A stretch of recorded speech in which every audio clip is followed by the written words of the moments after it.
সবাইকে স্বাগতম জানাচ্ছি আজকের এই ক্লাসে। আপনারা সবাই জানেন যে আজকে যে পরীক্ষাটি অনুষ্ঠিত হয়েছে ২৫/১/২০২৫ ঢাকা বিশ্ববিদ্যালয়ের কলা, আইন ও সামাজিক বিজ্ঞান অনুষদের পরীক্ষা। এখানে সাধারণ জ্ঞান ছিল ৩০ টা প্রশ্ন এবং এই ৩০ টা প্রশ্নের মধ্যে সাধারণ জ্ঞান, বাংলাদেশ বিষয়াবলী এবং আন্তর্জাতিক বিষয়াবলী থেকে প্রশ্ন এসেছে। চমৎকার একটি প্রশ্ন হয়েছে আমার কাছে। এবং যারা পড়াশোনা করেছে তারা আমার মনে হয় যে অনেকেই অনেক ভালো মার্কস পাবে। এবং প্রশ্নের যে স্ট্যান্ডার্ড সত্যি চমৎকার। তো বিব্রেইনারের পক্ষ থেকে আমরা আজকে এই প্রশ্নগুলোর সমাধান দিব। তার আগে আমি আমার পরিচয় দিয়ে নিচ্ছি। আমি আবু সাঈদ ইসিয়াম। আমি ঢাকা বিশ্ববিদ্যালয়ের গণযোগাযোগ ও সাংবাদিকতা থেকে স্নাতক এবং স্নাতকোত্তর শেষ করেছি। আমি দীর্ঘদিন ধরে সাধারণ জ্ঞানের আ ইন্সট্রাক্টর হিসেবে কাজ করছি বিভিন্ন কোচিং সেন্টারে এবং বিব্রেইনারে তো হচ্ছে পড়াচ্ছি। তো আমার কাছে মনে হচ্ছে যে আজকের যে প্রশ্নের প্যাটার্ন সেই প্রশ্ন যেমন চমৎকার ঠিক একইভাবে আজকের এই প্রশ্নগুলোর যদি হচ্ছে আমরা ব্যাখ্যা পড়ি, আমি আজকে যেটা করব ব্যাখ্যাগুলো দেখাবো। প্রশ্নের উত্তর এবং প্রশ্নগুলোর মানে অপশনগুলোর ব্যাখ্যা। এখান থেকে যেটা উপকার হবে সেটা হচ্ছে সামনে তো নার্সিং ভর্তি পরীক্ষা। সেই নার্সিং ভর্তি পরীক্ষার্থীদের উপকারে আসবে। একই সঙ্গে এখনো গুচ্ছ ভর্তি পরীক্ষা আছে। তাদের উপকারে আসবে। রাজশাহী বিশ্ববিদ্যালয়ের ভর্তি পরীক্ষা আছে। তাদেরও উপকারে আসবে। মানে এখন পর্যন্ত যে পরীক্ষাগুলো অনুষ্ঠিত হয়নি, সেই পরীক্ষাগুলোর জন্য আজকের যে এই প্রশ্ন, এই প্রশ্নের যে বিভিন্ন অপশনের ব্যাখ্যা এখান থেকেও কিছু প্রশ্ন কিন্তু চলে আসবে। সুতরাং আজকের ক্লাসটি খুবই গুরুত্বপূর্ণ। আজকে আমরা ১ম যদি দেখি যে আজকের যে প্রশ্নটি সেটি হচ্ছে ঢাকা শহরে ১ম ফ্লাইওভার উদ্বোধন করেন কে? এখন তার আগে আমাদের জানতে হবে ঢাকা শহরের আসলে ১ম ফ্লাইওভারটা কি? এটারই তো ১ম উদ্বোধন করেন কে? সেই অপশনগুলো আছে জিয়াউর রহমান, হুসাইন মোহাম্মদ এরশাদ, বেগম খালেদা জিয়া এবং ঘ নম্বরে আছে বিচারপতি শাহাবুদ্দিন আহমেদ। তো তার আগে আমাদের বুঝতে হবে যে আ ঢাকা শহরে হচ্ছে ১ম ফ্লাইওভার কোনটি?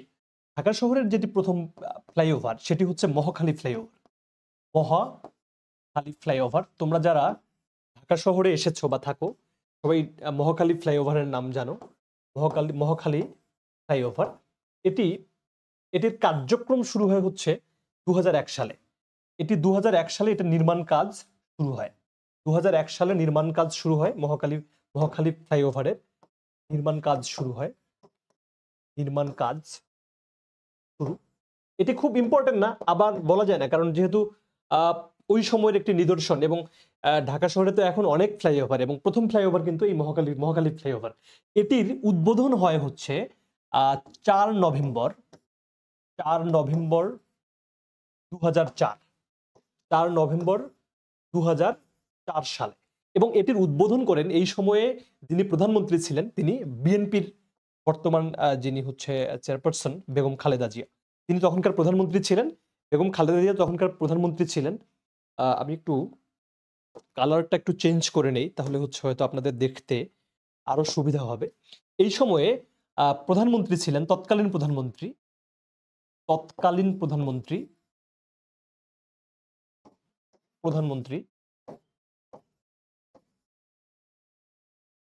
খালেদা জিয়া। খালেদা জিয়া, বেগম খালেদা জিয়া। তাহলে আমরা এটার উত্তর দাগাবো হচ্ছে বেগম খালেদা জিয়া। কি? ঢাকা শহরের ১ম ফ্লাইওভার উদ্বোধন করেন বেগম খালেদা জিয়া এবং সেই ফ্লাইওভার কোনটি? সেই ফ্লাইওভার হচ্ছে মহাখালী ফ্লাইওভার এবং ২০০১ সালে নির্মাণ কাজ শুরু হয় এটির এবং ৪ নভেম্বর ২০০৪ সালে তৎকালীন প্রধানমন্ত্রী খালেদা জিয়া এটির উদ্বোধন ঘোষণা করেন। ওকে, আমরা হচ্ছে তার পরের যে প্রশ্ন সেখানে আমরা চলে যাব। সেটি হচ্ছে যে এর পরের যেটি প্রশ্ন সেটি হলো আ এই যে প্রশ্নটি হচ্ছে জুলাই অভ্যুত্থানে গণঅভ্যুত্থানে শহীদ আবু সাঈদকে নিয়ে অঙ্কিত শিল্পকর্মের নাম কি? এই জুলাই গণঅভ্যুত্থানে আমরা জানি যে ১ম যিনি শহীদ তিনি হচ্ছেন আবু সাঈদ। ইনি বেগম রোকেয়া বিশ্ববিদ্যালয়ের ইংরেজির শিক্ষার্থী ছিলেন। তোমরা সবাই জানো। এনাকে নিয়ে এই আবু সাঈদকে নিয়ে আসলে আমাদের সাম্প্রতিক তথ্যগুলো পড়ে নেয়া ভালো। তো তোমরা যে সাম্প্রতিক বই পড়ছো বা তথ্য পড়ছো সেখান থেকে আবু সাঈদের বিস্তারিত তথ্যগুলো তোমরা পড়ে নিবা। আজকে আমি আবু সাঈদ তোমরা জানো যে ১৬ই তোমরা জানো যে আ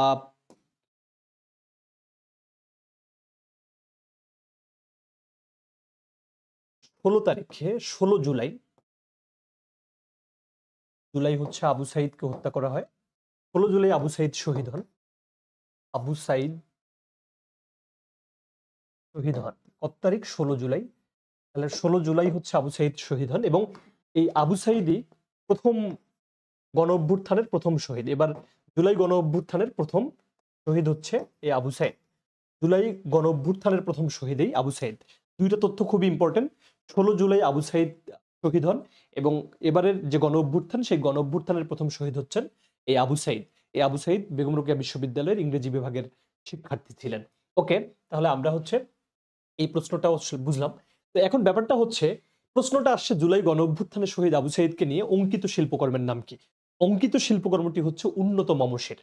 এটি হলো কি? উন্নত মমশির। এই উন্নত মমশির শিল্পকর্মটি কি? উন্নত মমশির এটি হচ্ছে আবু সাইদকে নিয়ে অঙ্কিত শিল্পকর্ম উন্নত মমশির।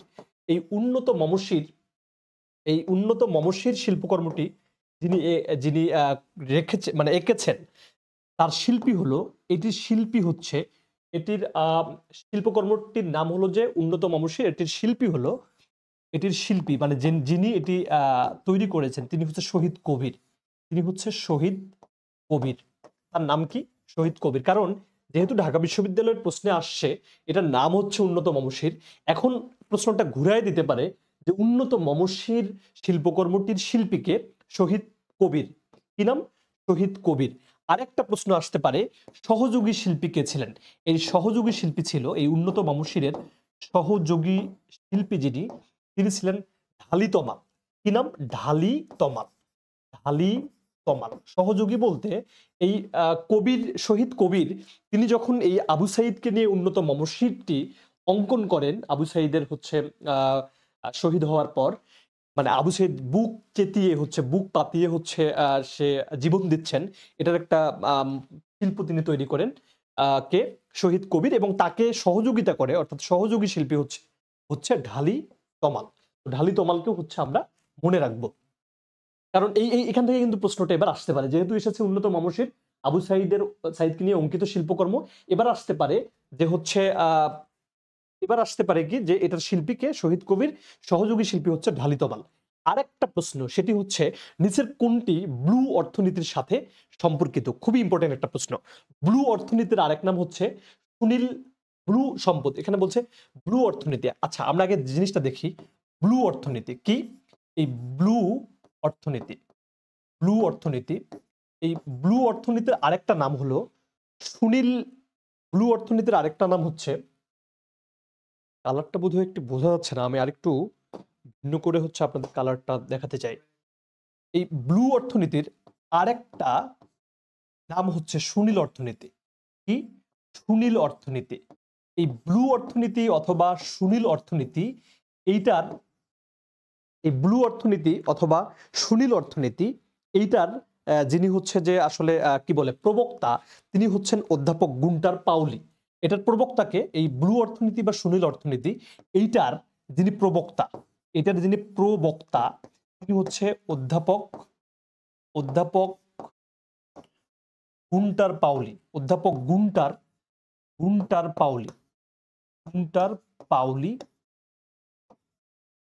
পাউলি।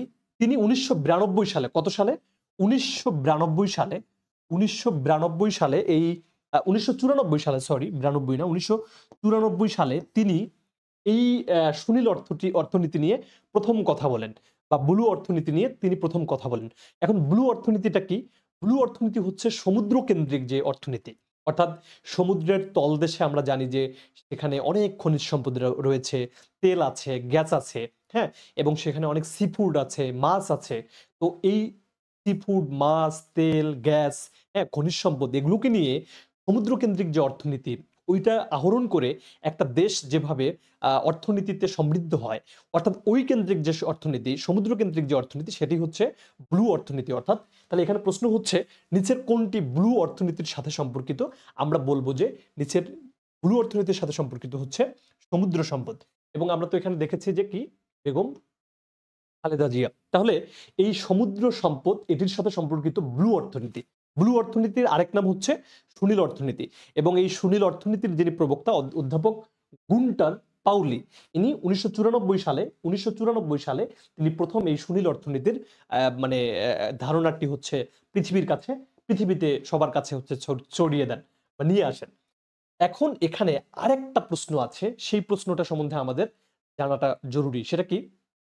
সেটা হচ্ছে, এখানে প্রশ্ন হচ্ছে ফ্যাসিবাদের জনক বলা হয় কাকে? ফ্যাসিবাদের জনক বলা হয় বেনিতো মুসোলিনিকে। কাকে বলা হয়?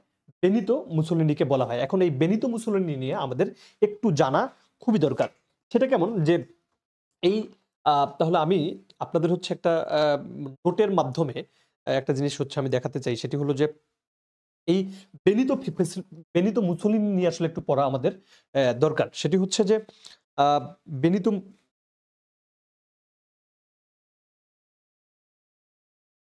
বেনিতো মুসোলিনি নিয়ে যখন আমরা পড়ব, বেনিতো মুসোলিনিকে নিয়ে যখন আমরা পড়ব, তখন এই যে এখানেই আমরা দেখাই, এটা হচ্ছে যে আসলে এটা সাদা তো আমি কালো কলম দিয়েই লিখি। Benito Mussolini. এই বেনিতো মুসোলিনি, বেনিতো মুসোলিনি হচ্ছে ইনি দীর্ঘদিন হচ্ছে আপনার হচ্ছে ইতালিতে দায়িত্ব পালন করেন। মানে ইতালির হচ্ছে শাসনভার তার কাঁধে আসে এবং ইনি হচ্ছে 1922 থেকে 1943 সাল পর্যন্ত 1943 সাল পর্যন্ত তিনি হচ্ছে ফ্রান্সের শাসন কার্য পরিচালনা করেন। কিসের? এটা হচ্ছে সরি ইতালির শাসন কার্য পরিচালনা করেন। ইতালির শাসন কার্য পরিচালনা করেন। শাসন কার্য পরিচালনা করেন কে? Benito Mussolini. এবং এনার একটা দল ছিল ন্যাশনাল ফ্যাসিস্ট পার্টি। সেখানে এনার যে রাজনৈতিক দল ছিল সেটি হচ্ছে national fascist party. National fascist party. Fascist party. এবং এখন বিষয়টা হলো যে এই ন্যাশনাল ফ্যাসিস্ট পার্টির আসলে মূল কথাটা কি? মানে আমরা যে আসলে এই যে ফ্যাসিজম বিষয়টা মানে এই বিষয়টা হচ্ছে এখন আমরা বারবার শুনতেছি। সেটি হলো যে ফ্যাসিজমের যে মূল কথা সেটি হচ্ছে যে আম মানে কি বলে চরম জাতীয়তাবাদ। তার মানে হলো যে এই ফ্যাসিজম মানে যেটা বেনিতো মুসোলিনি আমি বলছি যে ১৯২২ থেকে ১৯৪৩ সাল পর্যন্ত তিনি ইতালির শাসন কার্য পরিচালনা করেন এবং উনি একটা দল গঠন করেছিলেন সেটা হচ্ছে ন্যাশনাল ফ্যাসিস্ট পার্টি। এটি তিনি গঠন করেন এবং তার দলের নামেই হচ্ছে ফ্যাসিস্ট পার্টি। তো ফ্যাসিস্ট কথাটা আসলে মানে ১ম এ ফ্যাসিস্ট বলতে মানে যেটা বোঝাচ্ছিল আরকি উনি, সেটা হচ্ছে উনি যা ভাবেন, উনি যে চিন্তা করেন এবং উনি নিজের মতো করে তৈরি করেন এবং কারো ভাবনাকে উনি তোয়াক্কা করেন না এবং উনি নিজেই ভাবেন যে তার শাসন কার্যটাই আসলে রাইট এবং তারই আসলে ক্ষমতায় থাকা দরকার। এর জন্য কোনো নির্বাচনের দরকার নেই। তিনি যেভাবে দেশ চালাবেন সেভাবেই চলবে। এর মাধ্যমে তিনি গণতান্ত্রিক প্রতিষ্ঠানগুলোকে ধ্বংস করেন এবং সেখানকার যে গণমাধ্যম আছে সেগুলোর হচ্ছে কণ্ঠ তিনি রোধ করেন এবং তিনি তার কার্যক্রম আসলে পরিচালনা করেন। সঙ্গত কারণেই সেখানকার মানুষ কিন্তু ক্ষেপে যায় এবং ১৯৪৩ সালে যখন তিনি হচ্ছে মানে ক্ষমতাচ্যুত হন, তারপরে তিনি কিন্তু সুইজারল্যান্ডে হচ্ছে যে পালিয়ে যাওয়ার পথে তিনি কিন্তু হচ্ছে যে জনতার কাছে হচ্ছে গণধুলাই খান এবং তাদের হাতে কিন্তু তার মৃত্যুবরণ হয় আরকি। তার মৃত্যু হয়। তো এই বেনিতো মুসোলিনির শাসনকাল ছিল ১৯২২ থেকে ১৯৪৩। ইতালির শাসন কার্য পরিচালনা করছিলেন তিনি কত সাল থেকে? ১৯২২ থেকে ৪৩ এবং তার পার্টির নাম ছিল ন্যাশনাল ফ্যাসিস্ট পার্টি এবং এই বেনিতো মুসোলিনি এনার আরেকটা তথ্য আমি হচ্ছে সেটা দিয়ে রাখি। সেটা হচ্ছে যে এই বেনিতো মুসোলিনি তিনি আরেকটি যে কাজটা করেছিলেন সেটি হচ্ছে যে আ মানে তাকে যেটা বলা হয় সেটা হচ্ছে যে ফ্যাসিবাদের জনক। তাকে কি বলা হয়? এনাকেই বলা হয় ফ্যাসিবাদের জনক। কারণ এই যে ফ্যাসিবাদ তো উনি বুঝাই দিয়ে গেছেন। কি আসলে ফ্যাসিবাদ? ফ্যাসিবাদের জনক। এবং আরেকটা প্রশ্ন আসতে পারে সেটি হচ্ছে যে এই ফ্যাসিবাদ শব্দটি কোথা থেকে আসে? এই ফ্যাসিবাদ শব্দটি এই শব্দটি হলো যে ল্যাটিন শব্দ। এটা কি? ল্যাটিন শব্দ। এটা আসতে পারে কিন্তু পরীক্ষায়। যে ফ্যাসিবাদ শব্দ কোনটি? ল্যাটিন শব্দ। ফ্যাসিবাদ হচ্ছে ল্যাটিন শব্দ। ল্যাটিন। ওকে? তাহলে এটা হচ্ছে যে ল্যাটিন রস্বইকার ল্যাটিন শব্দ। ফ্যাসিবাদ হচ্ছে ল্যাটিন শব্দ। তাহলে এটা খুবই ইম্পোর্টেন্ট। তাহলে আমরা যে প্রশ্নটা এখানে পড়লাম সেটি হচ্ছে ফ্যাসিবাদের জনক বলা হয় হচ্ছে বেনিতো মুসোলিনিকে। এখানে আরেকটা প্রশ্ন খুবই গুরুত্বপূর্ণ সেটি হচ্ছে জাতিসংঘ বিশ্ববিদ্যালয় কোথায় অবস্থিত? এই যে আমরা ইউএন এর নাম শুনেছি ইউনাইটেড নেশনস অর্গানাইজেশন ইউএনও। এই জাতিসংঘ বা ইউএনও ইউনিভার্সিটি হচ্ছে আ জাপানের রাজধানী টোকিওতে আছে। এটা কোথায়? জাপানের রাজধানী টোকিওতে। কি? জাতিসংঘ বিশ্ববিদ্যালয়। কি এটা? এটা হচ্ছে যে জাতিসংঘ বিশ্ববিদ্যালয়। জাতিসংঘ বিশ্ববিদ্যালয় এবং এই জাতিসংঘ বিশ্ববিদ্যালয় খুবই ইম্পর্টেন্ট প্রশ্ন এবং এই জাতিসংঘ বিশ্ববিদ্যালয় ১৯৭৩ সালে প্রতিষ্ঠিত হয়। কত সালে প্রতিষ্ঠিত হয়? ১৯৭৩ সালে এই জাতিসংঘ বিশ্ববিদ্যালয় প্রতিষ্ঠিত হয় এবং আরেকটা প্রশ্ন খুবই গুরুত্বপূর্ণ যেটা এটার সাথে মিল আছে। আমার কাছে মনে হচ্ছে এবার কোনো একটা পরীক্ষায় আসবে জাতিসংঘ শান্তি বিশ্ববিদ্যালয় কোথায়? এবার যেহেতু ঢাকা বিশ্ববিদ্যালয় আসলো যে জাতিসংঘ বিশ্ববিদ্যালয় কোথায়? জাপানের টোকিওতে। এবার চলে আসতে পারে জাতিসংঘ শান্তি বিশ্ববিদ্যালয়। তাহলে আমরা শিখব কি? জাতিসংঘ শান্তি বিশ্ববিদ্যালয় কোথায়? জাতিসংঘ শান্তি বিশ্ববিদ্যালয়। কি বিশ্ববিদ্যালয়? শান্তি বিশ্ববিদ্যালয়। জাতিসংঘ শান্তি বিশ্ববিদ্যালয়। বিশ্ববিদ্যালয়। জাতিসংঘ শান্তি বিশ্ববিদ্যালয়। এটা হচ্ছে আপনার ১৯৮০ সালে প্রতিষ্ঠিত হয়। ১৯৮০ সালে এবং এটি কোথায় জানেন? এটি হচ্ছে সান হোসে শহরে। সান হোসে শহর কোস্টারিকা। সান হোসে শহর কোস্টারিকা। কোথায়? কোস্টারিকা। তাহলে প্রশ্ন এবার কিন্তু তৈরি হয়ে নেন যে যেহেতু জাপানের যে বিশ্ববিদ্যালয় অর্থাৎ জাতিসংঘ বিশ্ববিদ্যালয় কোথায়? জাপান। তাহলে এবার পরীক্ষায় আসতে পারে জাতিসংঘ শান্তি বিশ্ববিদ্যালয় কোথায়? এটি হচ্ছে সান হোসে। কি? সান হোসে কোস্টারিকা। সান হোসে কোস্টারিকা এবং এটি প্রতিষ্ঠিত হয় ১৯৮০ সালে। তাহলে কি আরেকবার দেখি জাতিসংঘ বিশ্ববিদ্যালয় ১৯৭৩ সালে প্রতিষ্ঠিত হয়। এটি কোথায়? এটি হচ্ছে জাপানের টোকিওতে। আর যদি প্রশ্ন আসে জাতিসংঘ শান্তি বিশ্ববিদ্যালয় কোথায়? আমরা বলবো সান হোসে কোস্টারিকা। কোস্টারিকার রাজধানী হচ্ছে সান হোসে। এখানে জাতিসংঘ শান্তি বিশ্ববিদ্যালয় এবং এটি ১৯৮০ সালে প্রতিষ্ঠিত হয়। তার মানে ১৯৭৩, ৭৪, ৭৫, ৭৬, ৭৭, ৭৮, ৭৯, ৮০ অর্থাৎ এই ৯ বছর কত বছর? কত? খুবই কম। মানে ৭৩ এর পরেই হচ্ছে যখন ৮০, ১৯৮০, ৭৩, ৭৪ এভাবে ১৯৮০ তে এসে সান হোসে কোস্টারিকায় জাতিসংঘ শান্তি বিশ্ববিদ্যালয় প্রতিষ্ঠা করা হয়। তো এই হলো হচ্ছে আমরা ১ থেকে ৫ টা প্রশ্ন পড়ে ফেললাম। আমার মনে হয় যে আ এখানে হলো যে বিষয়গুলো খুবই ক্লিয়ার যে এটার ১ম এ বেগম খালেদা জিয়া, উন্নত মমশির। এটা হচ্ছে যে আবু সাইদকে নিয়ে অঙ্কিত শিল্প, ব্লু অর্থনীতি, সমুদ্র সম্পদ, ফ্যাসিবাদের জনক বেনিতো মুসোলিনি।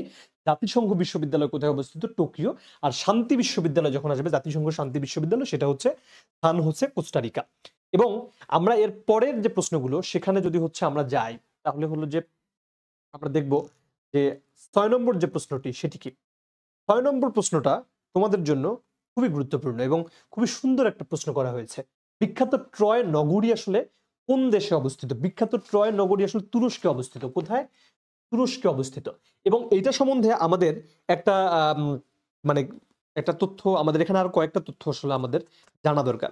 সেটি হচ্ছে প্রাচীন যে গ্রিস ছিল, এটি প্রাচীন গ্রিসের একটি শহর। প্রাচীন গ্রিসের একটি শহর হচ্ছে এই ট্রয় নগরী। প্রাচীন গ্রিসের প্রাচীন গ্রিসের একটি নগর হচ্ছে এই ট্রয় নগরী। একটি নগর একটি নগর হলো যে ট্রয় নগরী। নগর কি? ট্রয়। প্রাচীন গ্রিসের একটি নগর হচ্ছে ট্রয়। এটি এখন কোথায়? এটি এখন হলো যে আপনার তুরস্কের চানাক্কলে অবস্থিত। তুরস্কের চানাক্কল নামে একটা জায়গা আছে। তুরস্কের চানাক্কল প্রদেশে চানাক্কালে প্রদেশ। চানাক্কালে অঞ্চলে এটি আসলে এখন আছে। চানাক্কালে অঞ্চলে অবস্থিত। এটি কোথায় এখন? তুরস্কের চানাক্কলে অঞ্চলে অবস্থিত। কোনটা? এই ট্রয় নগরীটা। এই ট্রয় নগরী কি? ট্রয় নগরী হচ্ছে প্রাচীন গ্রিসের একটি নগর। তো এটি বর্তমানে আসলে তুরস্কতে। তো তুরস্ক ওই সময়টা এটা হচ্ছে প্রাচীন গ্রিসের একটি জায়গা ছিল এই তুরস্কটা এবং এখানকার যে বর্তমান যে চাণক্যালে অঞ্চল তুরস্কের সেখানে এই ট্রয় নগরীটা কিন্তু অবস্থিত। এখানকার আরেকটা গুরুত্বপূর্ণ আমি তথ্য আপনাদেরকে দিতে চাই বা তোমাদেরকে দিতে চাই। আপনি তুমি বলে ফেলছি কারণ তোমরা তো আমার অনেকেই হচ্ছে ক্লাস করো আমার ক্লাসে। যাই হোক আমি যেটা বলতে চাচ্ছি সেটা হচ্ছে যে এখানে আরেকটা তোমরা জানো যে তুরস্কের প্রাচীন যে রাজধানী তুরস্কের এর আগের পূর্বের রাজধানী বর্তমান রাজধানী হচ্ছে আঙ্কারা। তুরস্কের বর্তমান রাজধানী হলো এই বর্তমান রাজধানী কি? বর্তমান রাজধানী হচ্ছে আঙ্কারা। এটাও জেনে রাখা ভালো। রাজধানী তুরস্কের বর্তমান রাজধানী হচ্ছে আঙ্কারা। কি? আঙ্কারা। আঙ্কারা তুরস্কের বর্তমান রাজধানী হচ্ছে আঙ্কারা। কিন্তু এই আঙ্কারার আগে তুরস্কের পূর্বের রাজধানী ছিল কি? তুরস্কের পূর্বের রাজধানী কি ছিল? তুরস্কের পূর্বের রাজধানীর নাম হলো তুরস্কের পূর্বের রাজধানীর নাম হলো ইস্তানবুল। ইস্তানবুল। এই ইস্তানবুল শহরটির আগের নাম কি তোমরা জানো? এটা কিন্তু পরীক্ষায় আসে, বিসিএস এ চলে আসছে। এই ইস্তানবুল যেহেতু ট্রয় নগরীর কথা আসছে, সুতরাং এবার আসবে যে তুরস্কের যে রাজধানী, পূর্বের রাজধানী ইস্তানবুল, অর্থাৎ ইস্তানবুল একটি বিখ্যাত শহর তুরস্কের মধ্যে। এই ইস্তানবুলের পূর্ব নাম কি? এই ইস্তানবুলের পূর্ব নাম, এই জায়গাটার মানে এই জায়গাটার হচ্ছে প্রাচীন নাম কি? এই জায়গাটার প্রাচীন নাম, এই জায়গাটার প্রাচীন নাম বা আগের নাম যাই বলি না কেন, এটা হচ্ছে কনস্টান্টিনোপল।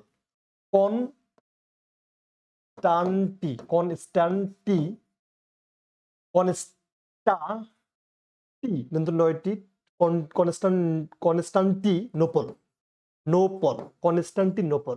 তাহলে তুরস্কের যে বর্তমানে একটি বড় শহর সেটা হচ্ছে ইস্তানবুল। এই ইস্তানবুলের প্রাচীন নাম হচ্ছে কনস্টান্টিনোপল। এবং এই কনস্টান্টিনোপল খুবই গুরুত্বপূর্ণ, এই জন্য এটা বিসিএস এ কয়েকবার কিন্তু হচ্ছে এসেছে। এই কনস্টান্টিনোপল ছিল পূর্ব রোমান সাম্রাজ্যের রাজধানী। এই কনস্টান্টিনোপল বা ইস্তানবুল পূর্ব রোমান সাম্রাজ্যের হচ্ছে রাজধানী। কি ছিল? পূর্ব রোমান সাম্রাজ্যের রাজধানী। রোমান সাম্রাজ্যের রাজধানী। আমি কেন এগুলো পড়াচ্ছি? কারণ হচ্ছে যে প্রশ্নগুলো বিশ্লেষণ করে দিচ্ছে, এই জন্য খুবই গুরুত্বপূর্ণ। কারণ যেহেতু ঢাকা বিশ্ববিদ্যালয়ের পরীক্ষা এসেছে, ট্রয় নগরী কোথায়? ট্রয় নগরী তো জানলামই, বাট পরীক্ষা চলে আসতে পারে। এখানে এই যখন কোনো প্রশ্নকর্তা এটা ফলো করবে, তখন ভাবতে পারে তুরস্কে তো হচ্ছে ট্রয় নগরী আছে, সো এবার আমি কনস্টান্টিনোপলটা দিই। কারণ কনস্টান্টিনোপল হচ্ছে যে পূর্ব রোমান সাম্রাজ্যের হচ্ছে রাজধানী। আর অলরেডি এই প্রশ্নটাও বিসিএস এ চলে এসেছে। সুতরাং কনস্টান্টিনোপলটা থেকে বলতে পারি ইস্তানবুলের পূর্ব নাম কনস্টান্টিনোপল। কনস্টান্টিনোপল কার রাজধানী ছিল? পূর্ব রোমান সাম্রাজ্যের রাজধানী। আর এটা হচ্ছে বিখ্যাত ট্রয় নগরী, তুরস্কের চান্নাকালে অঞ্চলে অবস্থিত। বলতে পারে এবার প্রশ্ন করতে পারে এভাবে যে এই ট্রয় নগরী আসলে মানে কার শহর ছিল? বলতে হবে কি প্রাচীন গ্রিসের একটি নগর ছিল এই ট্রয় নগরী। আচ্ছা, এটা একটা ব্যাপার। আর একটা প্রশ্ন খুবই গুরুত্বপূর্ণ, সেটি হচ্ছে প্রশ্নে আসতে পারে যে দুই মহাদেশে অবস্থিত শহর কোনটি? এটা দুইটা মহাদেশে, তার মানে তোমরা দেখো যে তুরস্ক এমন একটা দেশ যেটা কিনা ইউরোপের মধ্যেও পড়েছে, আবার এশিয়ার মধ্যেও পড়েছে। কিন্তু তুরস্ক পরিচয় দেয়, নিজেরা যে পরিচয় দেয় সেটি হচ্ছে তারা ইউরোপের কান্ট্রি। এবং রাজনৈতিক পরিচয় মানে রাজনৈতিকভাবে যদি আমরা চিন্তা করি, তাহলে তুরস্ককে আমরা বলবো ইউরোপিয়ান কান্ট্রি। কিন্তু এই তুরস্কের কিছু অংশ কিন্তু এশিয়া মহাদেশের মধ্যে পড়েছে। তার মানে এশিয়া মহাদেশে তুরস্কেও অবস্থান করছে, মানে এশিয়া মহাদেশেও তুরস্ক অবস্থান করছে, আবার ইউরোপ মহাদেশেও অবস্থান করতেছে। তো এর মধ্যে যে শহরটা আসলে মানে দুই মহাদেশে পড়েছে, মানে আমরা যদি পুরো তুরস্ককে বলি, তারা তো দুই মহাদেশে পড়েছে। ঠিক একইভাবে তোমরা জানো যে রাশিয়া, সেটাও কিন্তু এশিয়াতেও পড়েছে, ইউরোপেও পড়েছে, কিন্তু তারা রাজনৈতিকভাবে পরিচয় দেয় তারা ইউরোপের একটি কান্ট্রি। ঠিক একইভাবে তুরস্কেও পড়েছে, কিন্তু একটা শহর তুরস্কের যেটা দুই মহাদেশে বিস্তৃত হয়েছে, সেই শহরটিও হচ্ছে এই ইস্তানবুল। তাহলে বলা যেতে পারে যে কোন শহরটি দুই মহাদেশে বিস্তৃত শহর, দুই মহাদেশে বিস্তৃত শহর। বিস্তৃত শহর কোনটি? শহর হলো এই ইস্তানবুল। শহর কোনটি? শহর কোনটি? এই ইস্তানবুল। ইস্তানবুল এটা হচ্ছে এই এশিয়া মহাদেশেও পড়েছে, আবার ইউরোপ মহাদেশের মধ্যেও পড়েছে। আমার লেখাগুলো একটু অগোছালো হতে পারে, কিন্তু আমি বলবো খুবই গুরুত্বপূর্ণ তথ্য কিন্তু আমি আজকে দিয়েছি। এবং এই তথ্যগুলো থেকেই ঘুরে ফিরে কিন্তু নতুন ভাবে প্রশ্ন ডিজাইন হতে পারে, তৈরি হতে পারে। সুতরাং খুবই গুরুত্বপূর্ণ বলছি। আরেকটা বিষয় এখানে ইম্পর্টেন্ট, সেটা হলো যে আমি যদি হলো যে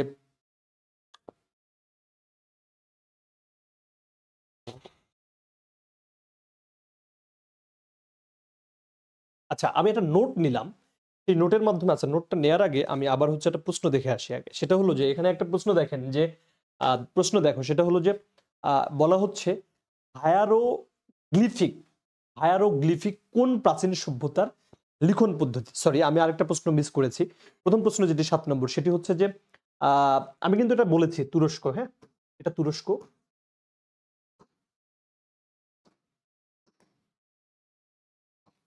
এটা হচ্ছে তুরস্ক। এবং 7 নম্বর যে প্রশ্নটা, সেটা হচ্ছে মেসোপটেমীয় সভ্যতার সাথে সম্পর্কিত দেশ কোনটি? এটি হলো ইরাক। এটি কি? উত্তর ইরাক। এখন এটাকে কিভাবে আমি মনে রাখবো? এবং মেসোপটেমীয় সভ্যতা তো আসলে আমাকে জানতে হবে। মেসোপটেমীয় সভ্যতা যদি না জানি, তাহলে তো কারণ পরের যে কোনো পরীক্ষায় কিন্তু চলে আসবে যে হচ্ছে কি বলে তোমার হলো যে মেসোপটেমীয় সভ্যতা আসলে মেসোপটেমীয় শব্দের অর্থ কি। প্রথমে দেখো যে এই মেসোপটেমীয় শব্দের অর্থটাকে জেনে নেই। মেসোপটেমীয়, তাই না?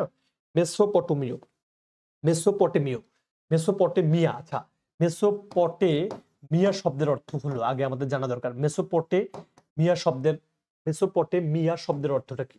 মেসোপটেমিয়া শব্দের অর্থ হলো, মেসোপটেমিয়া শব্দের অর্থ যেটি, সেটি হচ্ছে দুই নদীর মধ্যবর্তী অঞ্চল।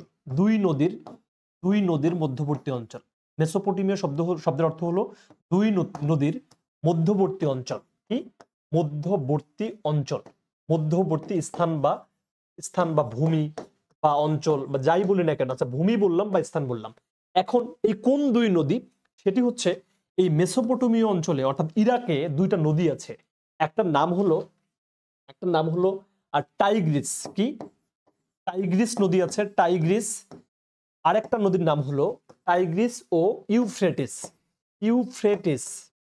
টাইগ্রিস ও ইউফ্রেটিস, এই দুই নদীর মধ্যবর্তী যে ল্যান্ড আছে, এই দুই নদীর মধ্যবর্তী যে ভূমি আছে, সেখানে একটা সভ্যতা গড়ে উঠেছিল খ্রিস্টপূর্ব 5000 অব্দে।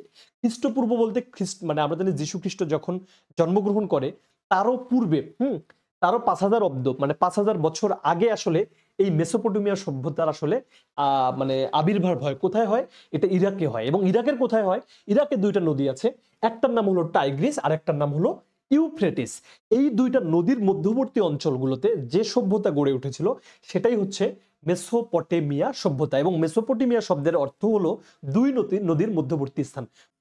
তাহলে এই দুই নদীর মধ্যবর্তী যে স্থান, এই স্থানে যে সভ্যতা গড়ে উঠেছিল সেটি মেসোপটেমিয়া সভ্যতা। এই মেসোপটেমিয়া সভ্যতার আরো কয়েকটি হচ্ছে মেসোপটেমিয়া সভ্যতার অন্তর্গত। এই মেসোপটেমিয়া সভ্যতার অন্তর্গত আরো কয়েকটি সভ্যতা আছে।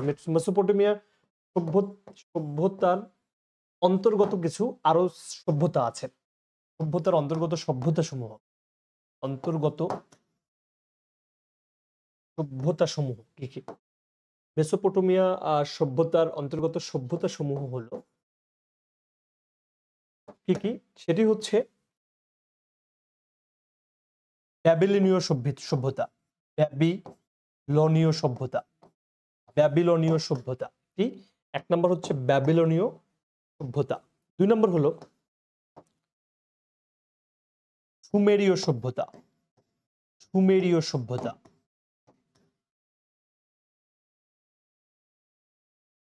তারপরে হচ্ছে 3 নম্বর হলো আক্কাদায়ী সভ্যতা। কি? আক্কাদায়ী সভ্যতা, এটাও এই সভ্যতার অন্তর্গত, আক্কাদায়ী সভ্যতা। এবং আরেকটা হচ্ছে ক্যালডীয় সভ্যতা। ক্যালডীয় সভ্যতা, এগুলোও কিন্তু এই মেসোপটেমীয় সভ্যতার অন্তর্গত। আরেকটা হচ্ছে অ্যাশেরীয় সভ্যতা। কি? অ্যাশেরীয়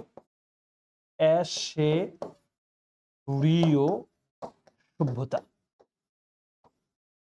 এই সভ্যতাগুলোর মধ্যে সব থেকে এই 5টা সভ্যতার মধ্যে আমি কয়টা লেখালাম, এই 5টা সভ্যতার মধ্যে সব থেকে পুরনো যেটি আবার সভ্যতা, সেটি হচ্ছে এই সুমেরীয় সভ্যতা, হচ্ছে সব থেকে পুরনো সভ্যতা বা প্রাচীন সভ্যতা।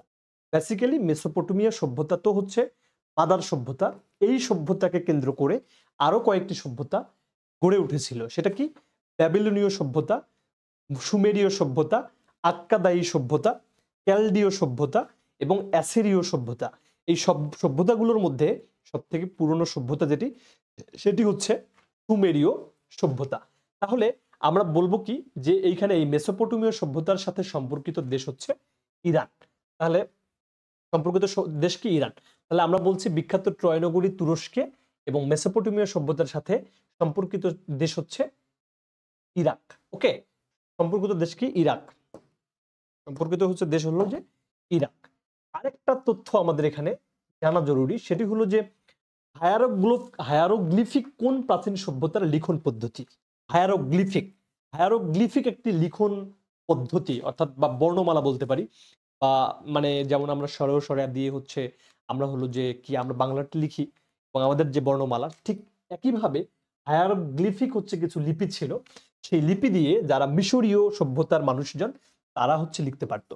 মিশরীয় সভ্যতাটা কি মিশর কেন্দ্রিক যে সভ্যতা গড়ে উঠেছিল, মিশর কেন্দ্রিক সভ্যতা, মিশর কেন্দ্রিক যে সভ্যতা গড়ে উঠেছিল, মিশর কেন্দ্রিক সভ্যতা ছিল মিশরীয় সভ্যতা।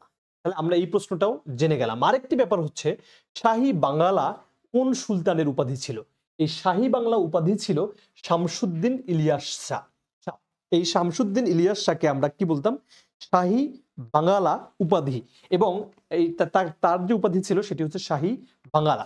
1352 সালে এই শামসুদ্দিন ইলিয়াস শাহ, এই শামসুদ্দিন ইলিয়াস শাহ, শামসুদ্দিন ইলিয়াস, তিনি কি করেছিলেন কত সালে? 52 সালে। 1352 সালে শামসুদ্দিন ইলিয়াস শাহ তিনি একটি গুরুত্বপূর্ণ কাজ করেছিলেন। সেটি হচ্ছে তোমরা জানো আমাদের প্রাচীন বাংলার যে জনপদগুলো ছিল, একটি হলো যে সমতট, তারপরে হচ্ছে হরিকেল, তারপরে হচ্ছে যে বঙ্গ, তারপরে হচ্ছে যে তোমরা জানো যে হচ্ছে পুন্ড্র, তোমরা জানো যে হচ্ছে বরেন্দ্র অঞ্চল। এই অঞ্চলগুলো নিয়ে মানে প্রাচীন বাংলার যে হচ্ছে আমাদের এই ভূখণ্ডে যে 6-7টি জনপদ ছিল, সেই জনপদগুলো একত্র করে তিনি নাম দেন বাঙ্গালা। তাহলে কি 1352 সালে শামসুদ্দিন ইলিয়াস শাহ প্রাচীন জনপদগুলোকে এই বাংলার প্রাচীন জনপদগুলোকে একত্র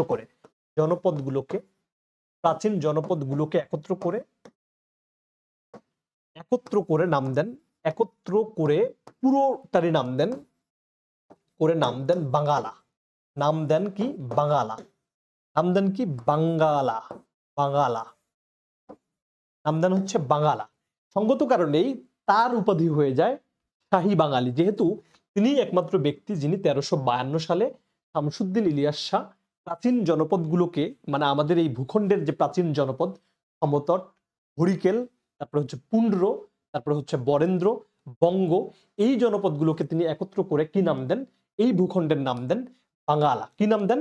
বাঙ্গালা। সঙ্গত কারণেই তার উপাধি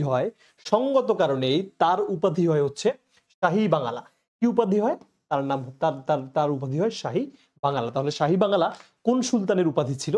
শামসুদ্দিন ইলিয়াস শাহর উপাধি ছিল। এখানে আরেকটা ব্যাপার দেখো, সেটি হচ্ছে স্টারলিং একটি কি? এখানে দেখো স্টারলিং হচ্ছে একটি স্যাটেলাইট ভিত্তিক ইন্টারনেট সেবা। স্টারলিং হচ্ছে একটি স্যাটেলাইট ভিত্তিক ইন্টারনেট সেবা। এখন এটা সম্বন্ধে আমাদের একটু জানতে হবে। এই স্টারলিং কি? স্টারলিং হচ্ছে একটি স্যাটেলাইট ভিত্তিক একটি ইন্টারনেট সেবা। এটির তাহলে কি আমরা লিখবো যে এই স্টারলিংকের যিনি হচ্ছে প্রতিষ্ঠাতা, স্টারলিং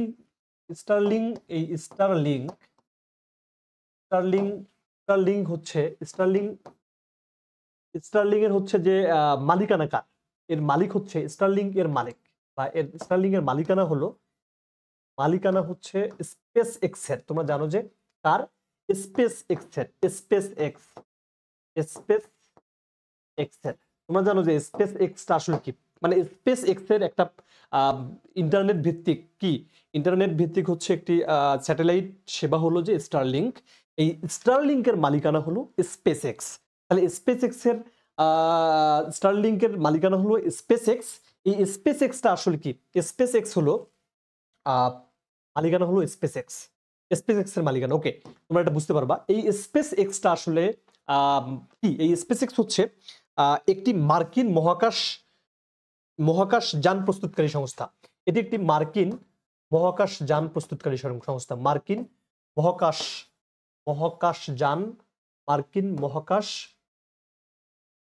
যান প্রস্তুতকারী সংস্থা। তাহলে তার মানে যুক্তরাষ্ট্রে মার্কিন মহাকাশ যান প্রস্তুতকারী সংস্থা মানে প্রস্তুতকারী সংস্থা। তাহলে তোমরা জানো যে যুক্তরাষ্ট্রের আরেক নাম হচ্ছে মার্কিন। ওকে, এই মার্কিন মহাকাশ, তাহলে যুক্তরাষ্ট্রের একটি সংস্থা হচ্ছে যে একটি প্রতিষ্ঠান হচ্ছে স্পেস এক্স। এই স্পেস এক্স কি করে? স্পেস এক্স হচ্ছে মহাকাশ গবেষণার জন্য বিভিন্ন যান তৈরি করে, বিভিন্ন হচ্ছে যে উন্নত হচ্ছে প্রযুক্তি তারা হচ্ছে যে তৈরি করে এবং বিক্রি করে। তো তাহলে স্পেস এক্স কি? স্পেস এক্স হচ্ছে মার্কিন মহাকাশ যান প্রস্তুতকারী সংস্থা। এই স্পেস এক্স এর মালিক যিনি, তিনি হচ্ছেন ইলন মাস্ক। তিনি কি? Elon Musk. এই ইলন মাস্ক হচ্ছে স্পেস এক্স এর মালিক। এই স্পেস এক্স 2002 সালে যাত্রা শুরু করে। স্পেস এক্স 2002 সালে কি করে? যাত্রা শুরু করে। স্পেস এক্স যাত্রা শুরু করে 2002 সালে। খুবই ইম্পর্টেন্ট তথ্য। এবং কারণ আমি কেন এটা পড়াচ্ছি, হুট করে চলে আসতে পারে স্পেস এক্স এর মালিককে, সেটা হচ্ছে ইলন মাস্ক। আবার বলতে পারে স্টারলিংক ইন্টারনেট সেবাটির মালিকানা কার? স্পেস এক্স এর। প্রশ্ন আসতে পারে এই কত সালে স্পেস এক্স যাত্রা শুরু করে? 2002 সালে। আবার প্রশ্ন আসতে পারে এই স্পেস এক্স যে 2002 সালে যে যাত্রাটা শুরু করলো, এখন আরেকটা প্রশ্ন আসতে পারে যে এই ইলন মাস্ক বর্তমানে বিশ্বের প্রথম ধনী, বিশ্বের সেরা ধনীকে, বিশ্বের প্রথম ধনীকে, প্রথম শীর্ষ ধনীকে আমরা বলবো কি? শীর্ষ ধনী। বিশ্বের শীর্ষ ধনীর তালিকায় কার নাম? শীর্ষ ধনী হচ্ছে ইলন মাস্ক। এই বিশ্বের শীর্ষ ধনী হচ্ছে এই ইলন মাস্ক। বিশ্বের সব থেকে শীর্ষ ধনী হচ্ছে ইলন মাস্ক। আরেকটা প্রশ্ন আসতে পারে যে বৈদ্যুতিক গাড়ি নির্মাণকারী কোম্পানি, বৈদ্যুতিক গাড়ি নির্মাণ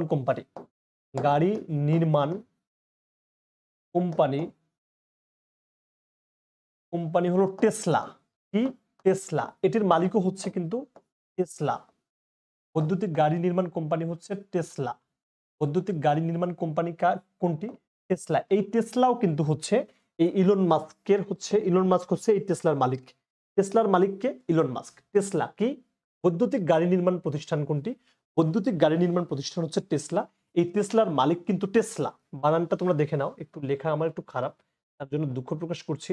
এই টেসলার মালিকও কিন্তু ইলন মাস্ক। তাহলে আমি এখানে একটা সিনোপসিস দিই। স্পেসএক্স হচ্ছে স্টারলিংকের মালিক, মানে স্টারলিংক যে ইন্টারনেট সেবা সেটার মালিকানা হচ্ছে স্পেসএক্স এর। এই মার্কিন মহাকাশযান প্রস্তুতকারী সংস্থা হচ্ছে স্পেসএক্স। স্পেসএক্স 2002 সালে যাত্রা শুরু করে। স্পেসএক্স এর যিনি প্রধান নির্বাহী অর্থাৎ ফাউন্ডার, তিনি হচ্ছেন ইলন মাস্ক।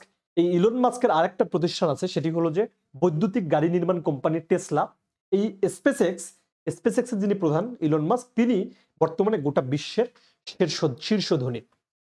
আরেকটি প্রশ্ন এখানের মধ্যে আছে, সেটি হলো যে সেটি হচ্ছে যে এই সামাজিক বিবর্তনবাদ তত্ত্বের প্রবক্তা হচ্ছে হারবার্ট স্পেন্সার। সেটা কেমন? সেটা হচ্ছে সামাজিক বিবর্তনবাদ তত্ত্ব আসলে কাকে বলে? এই তত্ত্ব আসলে মানে কি বলবো, মানে সামাজিক বিবর্তনবাদ তত্ত্ব হলো যে সামাজিক যে আচার আচরণ, সামাজিক যে চর্চা, তারপর সামাজিক যে নিয়ম কানুন, এটার ভেতর দিয়ে ধীরে ধীরে মানে ম্যাচিউর লাভ করা আর কি। ধীরে ধীরে একটি মানে সহজ একটি প্রক্রিয়া থেকে একটা কঠিন প্রক্রিয়ার দিকে যাওয়া, মানে সামাজিক ধ্যান ধারণা, কালচার, সংস্কৃতি, এটার ভেতর দিয়ে যখন মানুষ আরো মানে কঠিন কোনো প্রক্রিয়ার দিকে যায়, সেই প্রক্রিয়াটাই মূলত হলো যে সামাজিক বিবর্তনবাদ তত্ত্ব। তাহলে সামাজিক বিবর্তনবাদ তত্ত্বের প্রবক্তা হচ্ছে হারবার্ট স্পেন্সার। আরেকটা প্রশ্ন এখানের মধ্যে আছে, সেটি হলো যে বলা হচ্ছে 12 নম্বরে, 12 ভূঁইয়াদের মধ্যে ঢাকা বিশ্ববিদ্যালয় এলাকায় কার সমাধি আছে? 12 ভূঁইয়াদের মধ্যে ঢাকা বিশ্ববিদ্যালয়ে এলাকায় যার সমাধি আছে সেটি হচ্ছে ঈশা খাঁ। তোমরা জানো যে এই 12 ভূঁইয়া যারা, বিশেষ করে 12 ভূঁইয়া একটা জমিদার, তারা হলো যে জমিদার শ্রেণী, 12 জন জমিদার। এই 12 জন জমিদারের মধ্যে একজন হচ্ছেন ঈশা খাঁ। এই ঈশা খাঁর যে কবর বা সমাধি, এটি ঢাকা বিশ্ববিদ্যালয়ের যে শহীদুল্লাহ হল আছে, শহীদুল্লাহ হল, এই শহীদুল্লাহ হলে একটা মসজিদ আছে, বা কার্জন হল এলাকায় একটা মসজিদ, শহীদুল্লাহ হল এলাকায় হচ্ছে যে মসজিদ আছে। মসজিদের হচ্ছে যে কি বলে কেন্দ্রে, মসজিদের চত্বরেই বেসিক্যালি হচ্ছে যে এই 12 ভূঁইয়া বা মসজিদের পাশেই এই 12 ভূঁইয়াদের মধ্যে ঈশা খাঁর সমাধিটা আছে। আচ্ছা, আরেকটা প্রশ্ন হচ্ছে, আমরা যদি হচ্ছে দেখি, সেটা হলো যে এখানে যুক্তরাষ্ট্রের গ্র্যান্ড ওল্ড পার্টি নামে পরিচিত কোন দল? Grand old party. এখানে আমরা শুধু এই গ্র্যান্ড ওল্ড পার্টি হচ্ছে কোনটাকে বলে সেটি পড়বো না, একই সঙ্গে যুক্তরাষ্ট্র সম্বন্ধে একটু পড়াশোনা করব, কারণ এখান থেকেও কিন্তু অনেকগুলো প্রশ্ন চলে আসবে। যুক্তরাষ্ট্রের গ্র্যান্ড ওল্ড পার্টি মূলত বলা হয় রিপাবলিকান পার্টিকে। কোনটিকে বলা হয়? Republican party. তোমরা জানো যে এই রিপাবলিকান পার্টির নামই হলো grand old party. Grand old party কোনটি? Republican party. এই রিপাবলিকান পার্টি এবার 2000 এই রিপাবলিকান পার্টি থেকে নির্বাচিত হয়েছে কে? Donald Trump. কে হয়েছে? Donald Trump. এই রিপাবলিকান পার্টি থেকে নির্বাচিত প্রেসিডেন্ট বর্তমানে কে? Donald Trump. কে? Donald Trump. ভালো করে বুঝো ভাই, রিপাবলিকান পার্টি থেকে বর্তমান নির্বাচিত আমেরিকান প্রেসিডেন্ট হচ্ছে ডোনাল্ড ট্রাম্প। এবং এই রিপাবলিকান পার্টিটা যাত্রা শুরু করে হচ্ছে এই রিপাবলিকান পার্টিটা 1854 সালে যাত্রা শুরু করে। 1854 সালে প্রতিষ্ঠিত। 1854 সালে এই প্রতিষ্ঠিত কোনটি? রিপাবলিকান পার্টি, অথবা আরেকটা নাম হচ্ছে গ্র্যান্ড ওল্ড পার্টি। এই পার্টিটার নির্বাচনী প্রতীক, যেমন বাংলাদেশে বিএনপির যেমন নির্বাচিত প্রতীক কি? নির্বাচনের প্রতীক হচ্ছে ধানের শীষ। বিএনপির নির্বাচনের প্রতীক কি? ধানের শীষ। তাহলে বর্তমানে এই ডোনাল্ড ট্রাম্পের যে পার্টি রিপাবলিকান পার্টি, এটির যে বর্তমান হচ্ছে যে মার্কা, সেটি হচ্ছে যে হাতি। কি মার্কা? হাতি মার্কা। তার মানে ডোনাল্ড ট্রাম্প এই হাতি মার্কা নিয়ে কিন্তু নির্বাচন করেছিলেন। ওকে, আরেকটা তথ্য আমরা হচ্ছে এখানে পড়ব, সেটি হলো যে আমেরিকার সংসদের নাম বা পার্লামেন্টের নাম, আমেরিকার সংসদের নাম হলো কংগ্রেস। কি নাম? কংগ্রেস। খুবই ইম্পর্টেন্ট, এখান থেকে প্রশ্ন চলে আসতে পারে। আমেরিকার সংসদের নাম হচ্ছে কংগ্রেস। এখানকার হচ্ছে যে পার্লামেন্ট দ্বিকক্ষ বিশিষ্ট সংসদ। এদের সংসদ কেমন? দ্বিকক্ষ বিশিষ্ট। এদের হচ্ছে দ্বিকক্ষ বিশিষ্ট সংসদ। আমাদের যেমন এক কক্ষ বিশিষ্ট সংসদ, আমেরিকায় আছে দ্বিকক্ষ বিশিষ্ট সংসদ। কত কক্ষ বিশিষ্ট সংসদ? দ্বিকক্ষ বিশিষ্ট সংসদ। তাহলে কি আমেরিকার সংসদের নাম কংগ্রেস, এবং এই আমেরিকার কংগ্রেস হচ্ছে দ্বিকক্ষ বিশিষ্ট। এদের উপরের যেটি কক্ষ সেটিকে বলা হয় সিনেট। কি বলা হয়? সিনেট। এবং সিনেটে আছে আসন সংখ্যা 100। তাহলে সিনেটের উচ্চকক্ষের নাম হচ্ছে উচ্চকক্ষ কি সিনেট। এদের উচ্চকক্ষের নাম কি? উচ্চকক্ষ। উচ্চকক্ষ হলো সিনেট। আর নিম্নকক্ষ যেটি, এই নিম্নকক্ষটা হলো ওদের নিম্নকক্ষ 2 যেটি, মানে উচ্চকক্ষ হচ্ছে যে ওদের উচ্চকক্ষ হলো সিনেট, আর নিম্নকক্ষ হচ্ছে প্রতিনিধি পরিষদ। প্রতিনিধি পরিষদ। প্রতিনিধি পরিষদ। এই পরিষদ। তাহলে এই প্রতিনিধি পরিষদ যেটি, সেখানে তাদের সিট সংখ্যা হলো 435। তাহলে যদি পরীক্ষায় আসে যে আমেরিকার সংসদের নাম কি? কংগ্রেস। ওকে, পরীক্ষায় আসবে যে দ্বিকক্ষ বিশিষ্ট সংসদের উচ্চকক্ষের নাম কি? ওদের সিনেট। সিনেটের আসন সংখ্যা, মানে সিনেটে যতজন নির্বাচিত প্রার্থী থাকে সেটা হচ্ছে 100 জন। আর নিম্নকক্ষর নাম হলো যে প্রতিনিধি পরিষদ। আর এখানে থাকে 435 জন হচ্ছে যে নির্বাচিত প্রতিনিধি। তাহলে মোট প্রতিনিধি কতজন, অথবা আমেরিকার আসন সংখ্যা কতগুলো? সেটা হচ্ছে 435 আর 100 কত? 535। এবং তোমরা জানো যে এই আমেরিকায় মোট আমেরিকায় হচ্ছে প্রদেশের সংখ্যা, এদের প্রদেশের সংখ্যা হচ্ছে 50টি। আমেরিকার প্রদেশের সংখ্যা কয়টি? 50টি। এতটুকু তথ্য না জানলেই নয়, একটু জানতে হবে। আমেরিকার প্রদেশের সংখ্যা 50টি, এবং আমেরিকার সংসদের নাম হচ্ছে কংগ্রেস, এবং এটা দ্বিকক্ষ বিশিষ্ট সংসদ, এবং উচ্চকক্ষের নাম সিনেট, এখানে 100 জন প্রতিনিধি। নিম্নকক্ষের নাম হচ্ছে প্রতিনিধি পরিষদ, এখানে 435 জন প্রতিনিধি। তাহলে 435 আর 100 হচ্ছে 535। বলতে পারে যে আমেরিকার সংসদের আসন কয়টা? সব মিলে হচ্ছে 535টি। এখানে আরেকটা গুরুত্বপূর্ণ তথ্য আমি দিতে চাই, সেটি হলো যে আরেকটি গুরুত্বপূর্ণ তথ্য হচ্ছে এখানে দেখো যে বাংলাদেশে বর্তমান সরকারের উপদেষ্টা পরিষদে নারী সদস্য সংখ্যা অন্তর্বর্তীকালীন কতজন? খুবই গুরুত্বপূর্ণ প্রশ্ন। আমি এর আগেও আমাদের ক্লাসে বহুবার এটা বলেছি। সেটা হচ্ছে 4 জন। কতজন? সেটা হলো যে 4 জন। এই যে 4 জন, এখন 4 জন কি দায়িত্বে আছে, কারা? প্রথমে দেখুন যে সৈয়দা রেজওয়ানা হাসান। কে আছে? সৈয়দা, আমি বলি একটু ধীরে ধীরেই দেখেন। সৈয়দা রেজওয়ানা হাসান। সৈয়দা রেজওয়ানা হাসান। এই ভদ্রমহিলা এনার যেটি দায়িত্ব সেটি হচ্ছে বন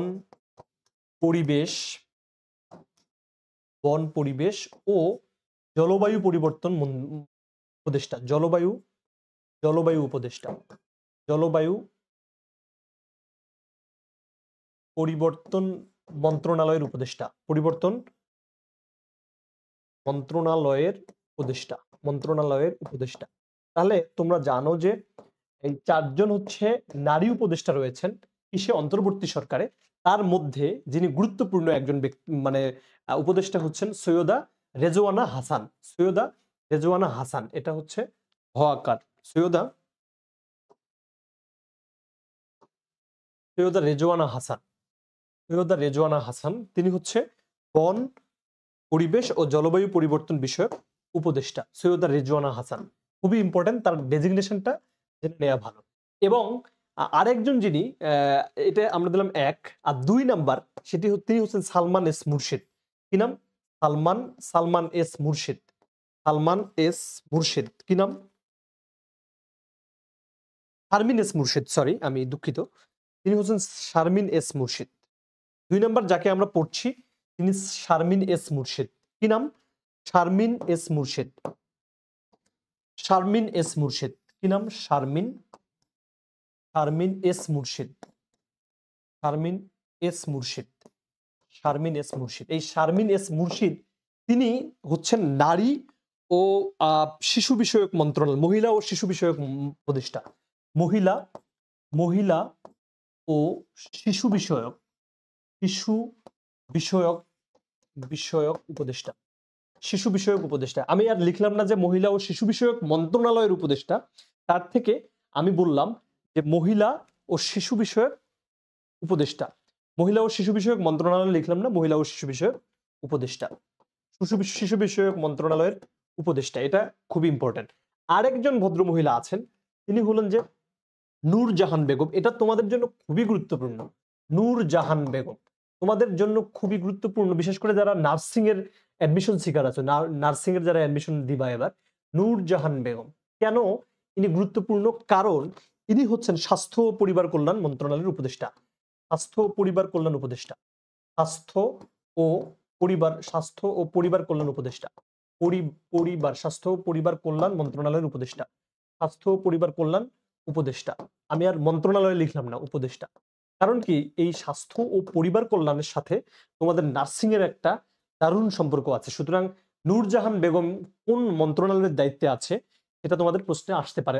আমার কাছে মনে হচ্ছে এই প্রশ্নটা আসবে, যে নার্সিং এর প্রশ্নে সাধারণ জ্ঞানে, যে বর্তমানে স্বাস্থ্য ও পরিবার কল্যাণ মন্ত্রণালয়ের উপদেষ্টার নাম কি? তাহলে নূরজাহান বেগম হচ্ছে আমরা দাগাবো। আরেকটা হচ্ছে ফরিদা পারভীন। ফরিদা পারভীন তাহলে নাকি 4-এ ফরিদা পারভীন হচ্ছে মৎস্য উপদেষ্টা। ফরিদা পারভীন হচ্ছে মৎস্য উপদেষ্টা, ফরিদা পারভীন হচ্ছে মৎস্য উপদেষ্টা। কি উপদেষ্টা? মৎস্য উপদেষ্টা, মৎস্য ও প্রাণীজ সম্পদ উপদেষ্টা। আমি লিখি যে মৎস্য উপদেষ্টা, এটা তোমরা হচ্ছে জেনে রাখো, মৎস্য উপদেষ্টা। খুবই ইম্পর্টেন্ট একটা তথ্য। তাহলে আমরা এই 4 জনকে পড়ে ফেললাম। এবং এইখানে আরেকটা বিষয় তোমাদের ইম্পর্টেন্ট, সেটা হলো যে এই জায়গাটা দেখো, এখানে আমি আরেকটা তথ্য দিই। এই যে সৈয়দা রেজওয়ানা হাসান আছে না, সৈয়দা রেজওয়ানা হাসানের একটা উনি আগে এই মন্ত্রণালয়ের দায়িত্ব পাওয়ার আগে উনি যে দায়িত্ব গ্রহণ করেছিলেন, মানে উনি যে দায়িত্বে ছিলেন, উনি হচ্ছে বেলার প্রধান নির্বাহী ছিলেন। কি? বেলা, দুঃখিত আমি আরেকটু, বেলা। বেলা কি? বেলা এটা তোমাদের আসতে পারে। বেলা হচ্ছে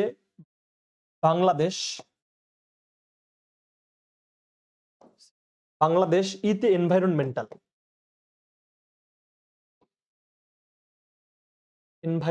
MENTAL এনভায়রনমেন্টাল লয়ার্স, এলতে lawyers association, ASSOCIATION।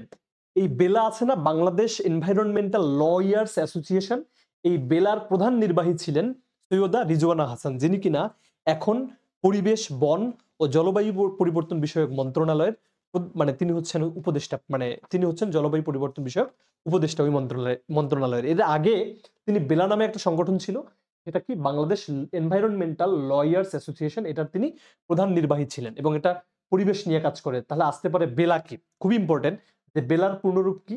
Bangladesh environmental lawyers association, এটা মানে প্রধান নির্বাহী ছিলেন হচ্ছে সৈয়দা রেজওয়ানা হাসান।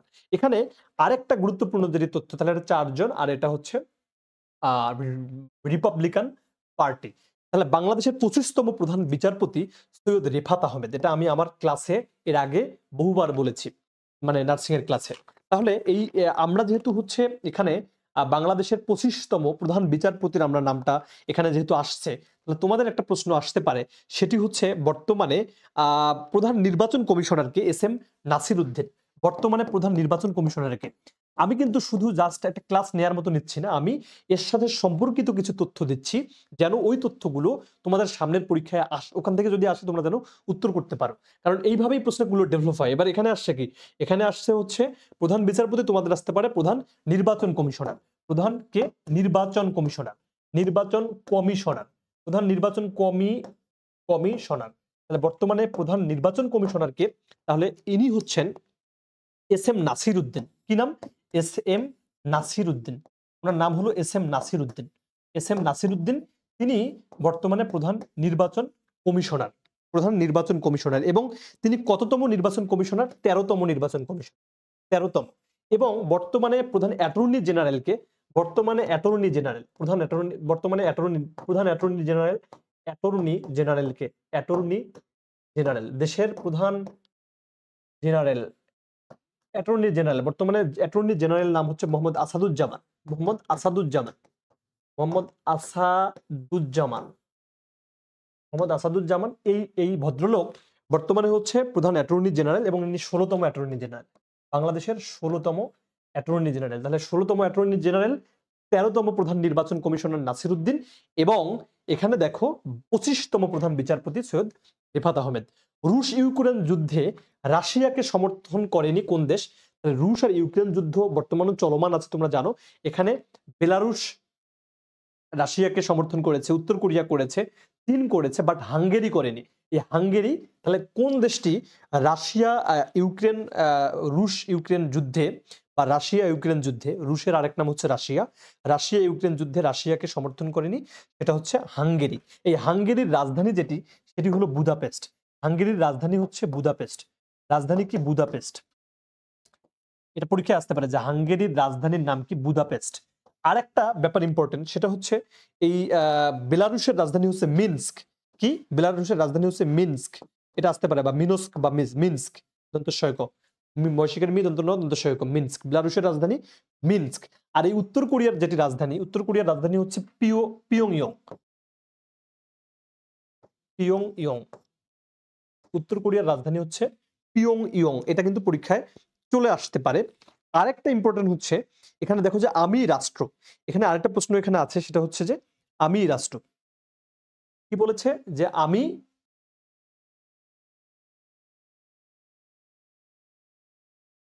এখানে একটু দুঃখিত, এখানে আরেকটি প্রশ্ন হচ্ছে আমরা দেখতে পাচ্ছি, এটি হলো যে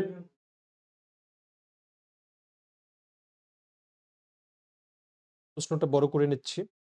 ওকে, এখানে আরেকটি প্রশ্ন খুবই গুরুত্বপূর্ণ, সেটি হচ্ছে যে আমি রাষ্ট্র, এই যে প্রশ্নটা হচ্ছে যে আমি রাষ্ট্র, এই উক্তিটি কার? এই উক্তিটি হচ্ছে চতুর্দশ লুইয়ের। আমি রাষ্ট্র উক্তিটি হচ্ছে চতুর্দশ লুইয়ের। এখান থেকে খুব বেশি তথ্য পড়তে হবে না, জাস্ট তাকে মনে রাখলেই হবে। তো আমরা এটা স্কিপ করতে পারি। চতুর্দশ লুই, আমি রাষ্ট্র মানে বলেছে আমি রাষ্ট্র, আমি যা করব তাই ঠিক। এটা কোথাকার? ফ্রান্সে। তোমরা জানো যে 1789 সালে ফরাসি বিপ্লব হয়েছে। সেই ফরাসি বিপ্লবের মাধ্যমে কিন্তু এই ফ্রান্সে রাজতন্ত্রের অবসান ঘটে, এবং ওই যে রাজার অবসান ঘটে তিনি হচ্ছেন চতুর্দশ লুই। মূলত ফরাসি বিপ্লবের মাধ্যমে এই চতুর্দশ লুই, এই গভর্নমেন্টের হচ্ছে পতন ঘটে, এই রাজার হচ্ছে পতন ঘটে। এবং উনি বারবার বলতেছিল যে আমি যা করবো আমি তাই ঠিক, আমি রাষ্ট্র। এবং ইনি দীর্ঘদিন ফ্রান্সের হচ্ছে যে শাসনভার বা শাসন কার্য পরিচালনা করে, এতটুকু জানলেই হবে। এখানে আরেকটা ইম্পর্টেন্ট হচ্ছে বাংলাদেশের কোন ক্ষুদ্র নৃগোষ্ঠী মুসলমান? পাঙ্গন। আমি আমার ক্লাসে বহুবার এটা বলেছি। আমি আজকে আমার কাছে মনে হয় যে আমি মানে ম্যাক্সিমাম ক্লাসে প্রায় 8-10টা প্রশ্ন মানে এখানে বলেছিলাম। আমি 5-7টা ক্লাসে আমি যে কয়েকটা ক্লাস পেয়েছি, সেই মানে যে টপিক গুলো নিয়ে যখন আমি মানে এই কি বলে নৃগোষ্ঠী পড়িয়েছি, আমি পাঙ্গনের কথা বলেছি। আমি যখন নারী শিশু মন্ত্রণালয় পড়িয়েছিলাম, তখন কিন্তু আমি বলছিলাম যে ৪ জন নারী হচ্ছে বর্তমানে হচ্ছে অন্তর্বর্তী সরকারের আ কি বলে উপদেষ্টা। এটা আমি বলেছি। আমি এখানে আম চায়নার একটা প্রশ্ন আছে যে সেখানে belt and road initiative China শুরু করেছিল। হ্যাঁ? সেটা আমি বলেছি। তো আমি মেক্সিমাম মানে আমি যখন যে টপিক পড়িয়েছি আমি দেখলাম যে যা বলেছি সেখান থেকে কিন্তু প্রশ্নগুলো এসেছে। সুতরাং এই পাঙ্গনের কথা বলেছি বাংলাদেশের কোন ক্ষুদ্র নৃগোষ্ঠী মুসলমান? সেটা হচ্ছে পাঙ্গন এবং এটার সাথে, সাথে আরেকটা আছে সেটা হলো যে লাউয়া। লাউয়া নামে একটা জনগোষ্ঠী আছে। সেটাও কিন্তু হচ্ছে মুসলিম আ মুসলমান। লাউয়া। তাহলে পাঙ্গন আর লাউয়া এই ২ টা নৃগোষ্ঠী বেসিক্যালি বাংলাদেশের ক্ষুদ্র নৃগোষ্ঠীদের মধ্যে তারা মুসলমান এবং তারা হচ্ছে আ মুসলমান ধর্ম, ইসলাম ধর্মটার প্র্যাকটিস করে। আরেকটা হচ্ছে ১৯৭১ সালে মুক্তিযুদ্ধে বাংলাদেশের নৌবাহিনী যে সেক্টরের অধীনে ছিল এটা হচ্ছে ১০ নম্বর সেক্টর। ১০ নম্বর সেক্টর বেসিক্যালি নদী মানে এটা আসলে হচ্ছে কি নৌ সেক্টর ছিল। এই ১০ নম্বর সেক্টরকে বলা হয় নৌ সেক্টর। কি সেক্টর ছিল? নৌ সেক্টর। এবং এখানেই নৌবাহিনীর এই সেক্টরটা নৌবাহিনীর অধীনে ছিল। আচ্ছা, আমি আরেকটা তথ্য দিয়ে রাখি। এবার খুবই গুরুত্বপূর্ণ হচ্ছে জিয়াউর রহমান। জিয়াউর রহমান কত নম্বর সেক্টরে যুদ্ধ করেছিলেন? জিয়াউর রহমান। হ্যাঁ? জিয়াউর রহমান কত নম্বর সেক্টরে যুদ্ধ করেছিলেন? সেটি যদি তোমরা জানো তাহলে এপ্রিল থেকে জুন, এপ্রিল মাস থেকে হচ্ছে জুন মানে ১৯৭১ এপ্রিল থেকে জুন ১৯৭১ জিয়াউর রহমান যুদ্ধ করেছিলেন ১ নং সেক্টরে। কত নং সেক্টরে? ১ নং সেক্টরে ১ নং সেক্টরে যুদ্ধ করেছিলেন সেক্টরে এবং তিনি হচ্ছে এই জুন থেকে সেপ্টেম্বর হ্যাঁ, তিনি জুন থেকে সেপ্টেম্বর তিনি হচ্ছে সেপ্টেম্বর জিয়াউর রহমান যুদ্ধ করেছিলেন এই ১৯৭১ সালে জুন থেকে সেপ্টেম্বর তিনি যুদ্ধ করেছিলেন হচ্ছে ১১ নম্বর সেক্টর। কত নম্বর সেক্টরে? ১১ নম্বর সেক্টর। তাহলে জিয়াউর রহমান খুবই গুরুত্বপূর্ণ। কত নম্বর সেক্টরে যুদ্ধ করেছেন? তিনি ১ নম্বর সেক্টরে যুদ্ধ করেছেন এবং এই জুন থেকে সেপ্টেম্বর পর্যন্ত আবার তিনি ১৯৭১ জুন থেকে সেপ্টেম্বর তিনি ১১ নম্বর সেক্টরে যুদ্ধ করেছেন এবং তিনি এই সময়টায় জেড ফোর্স জেড মানে জেড তে জিয়াউর রহমান বা এরকম জেড ফোর্সের তার নামের অক্ষর দিয়ে জেড ফোর্স। হ্যাঁ? তিনি এই জিয়াউর রহমান জেড ফোর্স যেহেতু তার নামের প্রথম অক্ষর দিয়ে জেড ফোর্সের প্রধান ছিলেন। তিনি জেড ফোর্সের প্রধান ছিলেন। কি ছিলেন? জেড ফোর্সের প্রধান ছিলেন। জিয়াউর রহমান কি ছিলেন? জেড ফোর্সের প্রধান ছিলেন। তিনি ১ নম্বর সেক্টরে যুদ্ধ করেছেন এবং ১১ নম্বর সেক্টরে যুদ্ধ করেছেন। এই তথ্যগুলো খুবই গুরুত্বপূর্ণ। এখানে আরেকটি তথ্য আছে সেটি হলো যে আরো কিছু প্রশ্ন আছে আমি দেখাচ্ছি। সেটা হচ্ছে এই ২০২৩ সালে ধ্বংসপ্রাপ্ত ২০২৩ সালে ধ্বংসপ্রাপ্ত টাইটান জাহাজ, হ্যাঁ? ২০২৩ সালে ধ্বংসপ্রাপ্ত টাইটান ছিল একটি ডুবোজাহাজ বা ডুবোযান। কি? ডুবোজাহাজ বা ডুবোযান। এটা ডুবোযান, জাহাজ বলব না, এটা ডুবোযান বলতে হবে। তো এই এটা হচ্ছে ডুবোযান। বিষয়টা একটু আমি বলি কেমন? সেটা হচ্ছে তোমরা জানো যে আ খুবই গুরুত্বপূর্ণ একটা ব্যাপার হচ্ছে যে সেই হচ্ছে যে ১৯১২ সালে তোমরা জানো যে টাইটানিক হচ্ছে ডুবে গেছিল। টাইটানিক নামের একটা জাহাজ যেটা নিয়ে অনেক ধরনের হচ্ছে যে সিনেমা হয়েছে, গল্প হয়েছে, আ তারপরে হচ্ছে যে সাহিত্য রচিত হয়েছে। অনেক ধরনের কথা হয়েছে এটা নিয়ে। ১৯১২ সালে টাইটানিক জাহাজটা হচ্ছে যে ডুবে গিয়েছিল। তো বেসিক্যালি এই টাইটানিক জাহাজটা এখনো যে জায়গাটায় আছে সেটা দেখবার জন্য আ আসলে মানে আমেরিকার হচ্ছে কিছু অত্যাধুনিক মানে প্রযুক্তি সম্পূর্ণ কিছু ডুবোযানের মাধ্যমে পর্যটকরা ওই টাইটানিক জাহাজটা দেখতে যায় এখনো। একদম সমুদ্রের নিচে। তো এভাবে করে ২০২৩ সালে একটা আ পর্যটন সমৃদ্ধ বা ওই ডুবোযানটিতে হচ্ছে পর্যটন ছিল, এই পর্যটক ছিল। এই পর্যটকরা এই আটলান্টিক সাগরে বিশেষ করে কানাডার খুব কাছাকাছি আটলান্টিক সাগরে তারা যান। এই ডুবোজাহাজটি এই টাইটান কি বলে? এই মানে টাইটানিক জাহাজটি দেখতে এবং সেটির নাম ছিল টাইটান। কিন্তু গিয়ে তারা আর ফিরে আসতে পারেনি। তুমি বোঝো ১৯১২ সালে টাইটানিক জাহাজটা ডুবে গেছিল। সেইটা দেখার জন্য এখনো পর্যটকরা ডুবোযান ব্যবহার করে নাম ছিল টাইটান সেটা ব্যবহার করে সেখানে গিয়েছিল। একদম আটলান্টিকের আম মানে একদম খুবই গভীর যে জায়গাটা বিশেষ করে কানাডার পাশে, সেখানে গিয়েছিল কিন্তু আর ফিরে আসতে পারেনি। সেটার নাম হচ্ছে ডুবোযান। টাইটান হচ্ছে ডুবোযান। মুসলিম বিশ্বে ১ম নারী প্রধানমন্ত্রী কে ছিলেন? বেনজির ভুট্টো। এটা নিয়েও সেদিন কথা বললাম। আমি কিন্তু বলছিলাম যে মনে হয় এই প্রশ্নটা আসবে না। কিন্তু স্টুডেন্টদের লিখে দিছিলাম সেদিন যে আ মানে এই যে লাস্ট ক্লাসে বিব্রেইনার এর পিওর সাকসেস কি ফার্স্ট টাইমারদের সেখানে আমি বলছিলাম যে বিশ্বের ১ম বিশ্বের ১ম বিশ্বের মানে আমি খুব অবাক হচ্ছি যে আমি ক্লাসে যে বিষয়গুলো দেখাইছিলাম এখান থেকে হুবহু অনেক প্রশ্ন চলে আসছে। বিশ্বের প্রথম প্রধানমন্ত্রী, নারী প্রধানমন্ত্রীর নাম কি আগে সেটা আমাদের জানা দরকার। নারী প্রধানমন্ত্রী, বিশ্বের প্রথম নারী প্রধানমন্ত্রী হচ্ছে শ্রীমাভো বন্দ্যোপাধ্যায়। তিনি শ্রীলঙ্কার প্রধানমন্ত্রী ছিলেন। শ্রীমাভো এটা পড়াতে গিয়ে শ্রীমাভো বন্দ্যোপাধ্যায় এটা পড়াতে গিয়ে আমি বলেছিলাম যে মুসলিম প্রধানমন্ত্রী, নারী প্রধানমন্ত্রী, মুসলিম উম্মার প্রথম নারী প্রধানমন্ত্রী বেনজির ভুট্টো। কিন্তু আমি বলছিলাম আসবে না, কিন্তু চলে আসছে। মানে আমি আলোচনা করেছি এবং করাইছি এবং লেখাইছিলাম, কিন্তু বলছিলাম আসবে না, কিন্তু কেন জানি এটা আবার হঠাৎ করে চলে আসে। তার মানে আমি কিন্তু লেখায়ও দিয়েছিলাম। তো যাই হোক, তাহলে যদি এটা প্রশ্ন হয় তাহলে প্রশ্নটা কি? মুসলিম বিশ্বের প্রথম নারী প্রধানমন্ত্রী বললে হবে বেনজির ভুট্টো। আর যদি বিশ্বের প্রথম নারী প্রধানমন্ত্রী বলে তাহলে শ্রীমাভো বন্দ্যোপাধ্যায়। শ্রীমাভো বন্দ্যোপাধ্যায় হচ্ছে শ্রীলঙ্কার। কোথাকার? শ্রীলঙ্কার। তাহলে এটা কিন্তু চলে আসছে। তাহলে আর এই বেনজির ভুট্টো ছিলেন পাকিস্তানের। বেনজির ভুট্টো ছিল পাকিস্তানের সাবেক প্রধানমন্ত্রী এবং ইনি মুসলিম বিশ্বের প্রথম নারী প্রধানমন্ত্রী কে ছিলেন?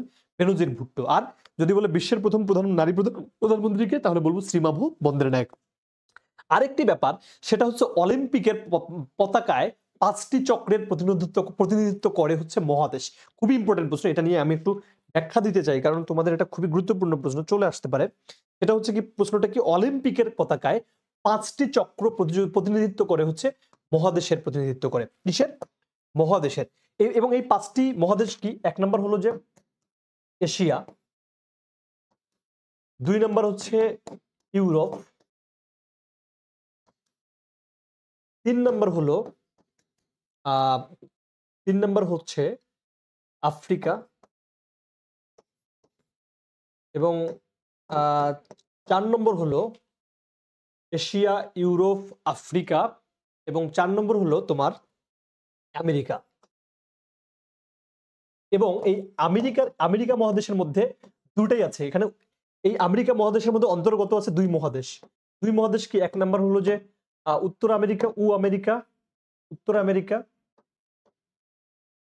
দক্ষিণ আমেরিকা। 2 নম্বর হচ্ছে দক্ষিণ আমেরিকা। দক্ষিণ আমেরিকা। তাহলে আমি এখানে ইয়ে দিয়ে দিলাম। দুঃখিত, একটু প্রযুক্তিগত। আচ্ছা, আমরা ওকে, আমরা চলে এসেছি আবার। তো আমি যেটা বললাম, একটা হচ্ছে এশিয়া, আরেকটা হচ্ছে ইউরোপ। ওকে, এশিয়া, ইউরোপ এবং হচ্ছে যে আমেরিকা, আফ্রিকা এবং হচ্ছে আরেকটা হচ্ছে অস্ট্রেলিয়া। কি? অস্ট্রেলিয়া। কি কি এখানে? একটা হচ্ছে এশিয়া, 2 নম্বর হচ্ছে ইউরোপ, 3 নম্বর হচ্ছে আফ্রিকা, 4 নম্বরে আমেরিকা।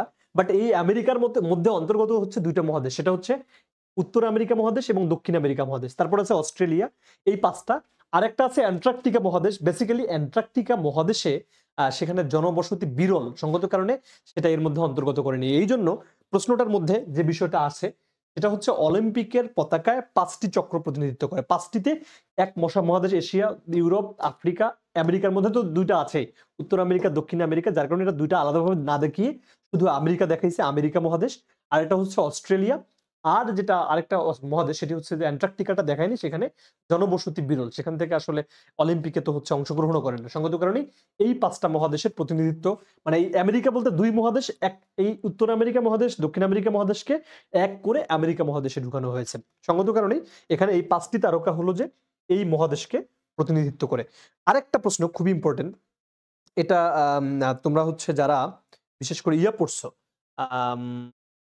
আইসিটি পড়েছো, তোমাদের হচ্ছে জানবার কথা এবং আইসিটি থেকেই প্রশ্নটা আসলে বেসিক্যালি এসেছে।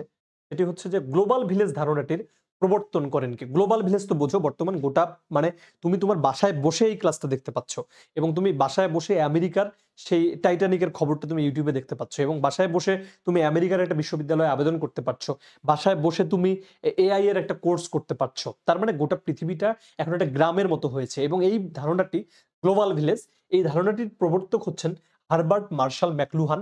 তিনি এটির এই ধারণার প্রবর্তক এবং ইনি কানাডিয়ান একজন নাগরিক। ইনি হচ্ছে কানাডিয়ান একজন নাগরিক। প্রশ্ন আসতে পারে এটা আসবে না, এই প্রশ্ন আসার কথাও না। হারবার্ট মার্শাল ম্যাকলুহান হচ্ছে ম্যাকলুহান, তিনি গ্লোবাল ভিলেজ ধারণার প্রবর্তক। আর এটা হচ্ছে ইসরায়েলের বিরুদ্ধে পরিচালিত হামাসের অভিযানের নাম কি? ইসরায়েলের বিরুদ্ধে তোমরা জানো যে এই ইসরায়েলের বিরুদ্ধে হামাসের যে অপারেশন 2023 সালের 7 অক্টোবর, সেটি হচ্ছে অপারেশন আল আকসা ফ্লাড। অপারেশন আল আকসা ফ্লাড, এটা তারিখটা জানাটা খুবই ইম্পর্টেন্ট তোমাদের আসলে। এবার যেহেতু এটা এখানে এসছে, সো এটা তো জানবাই, একই সঙ্গে তারিখটাও তোমরা জেনে রাখো। এই কত তারিখে এটা হয়? 7 অক্টোবর। 7 অক্টোবর 2023। 7 অক্টোবর 2023। 7 অক্টোবর 2023। এই 7 অক্টোবর 2023 সালে এই ইসরায়েলের বিরুদ্ধে হামাসের অভিযান হচ্ছে অপারেশন আল আকসা ফ্লাড। অপারেশন আল আকসা ফ্লাড, এবং তারিখটা কি? 7 অক্টোবর 2023। খুবই গুরুত্বপূর্ণ। আরেকটি প্রশ্ন, সেটি হচ্ছে কোন দেশ one belt one road initiative গ্রহণ করেছে? এটি আমি পরশু দিনের ক্লাসে বললাম যে one belt one road initiative গ্রহণ করেছে চীন। এটা এই ইনিশিয়েটিভটি গ্রহণ করে 2013 সালে। চীন কত সালে গ্রহণ করে? 2013 সালে। এই ওয়ান বেল্ট ওয়ান রোড ইনিশিয়েটিভের আরেকটা হচ্ছে বিআরআই প্রজেক্ট। কি? BRI project. এটি হচ্ছে বেল্ট অ্যান্ড রোড ইনিশিয়েটিভ। এবার আসতে পারে বিইএলটি, বেল্ট অ্যান্ড রোড ইনিশিয়েটিভ কারা নিয়েছে? Belt and road initiative. তাহলে ওয়ান বেল্ট ওয়ান রোড ইনিশিয়েটিভের আরেকটা হচ্ছে BRI, belt and road initiative. এটা গ্রহণ করে 2013 সালে। পরীক্ষা আসতে পারে কত সালে গ্রহণ করা হয়? 2013 সালে বেল্ট অ্যান্ড রোড ইনিশিয়েটিভ প্রজেক্টটি চায়না গ্রহণ করে। এবং এই বেল্ট অ্যান্ড রোড ইনিশিয়েটিভ হচ্ছে চায়নার এমন একটি মানে একটা কানেক্টিভিটি, যার মাধ্যমে অনেকগুলো দেশকে বিভিন্নভাবে যোগাযোগের আওতায় নিয়ে আসতে চায়। তো এটার কার্যক্রম অলরেডি শুরু হয়েছে। আরেকটা আরেকটা ইম্পর্টেন্ট একটা ব্যাপার হচ্ছে, আরেকটি ইম্পর্টেন্ট প্রশ্ন এখানে আছে, সেটি হচ্ছে যে 26 নম্বর যে প্রশ্নটি, সেটি হচ্ছে কোন দেশ যোগদানের পর ব্রিক এর নাম হয়? আচ্ছা, কোন দেশ যোগদানের পর ব্রিকের নাম হয়? আচ্ছা, ব্রিকের যে নামটা হয় সেটি হচ্ছে, প্রশ্নটা আমি আরেকবার দেখাই।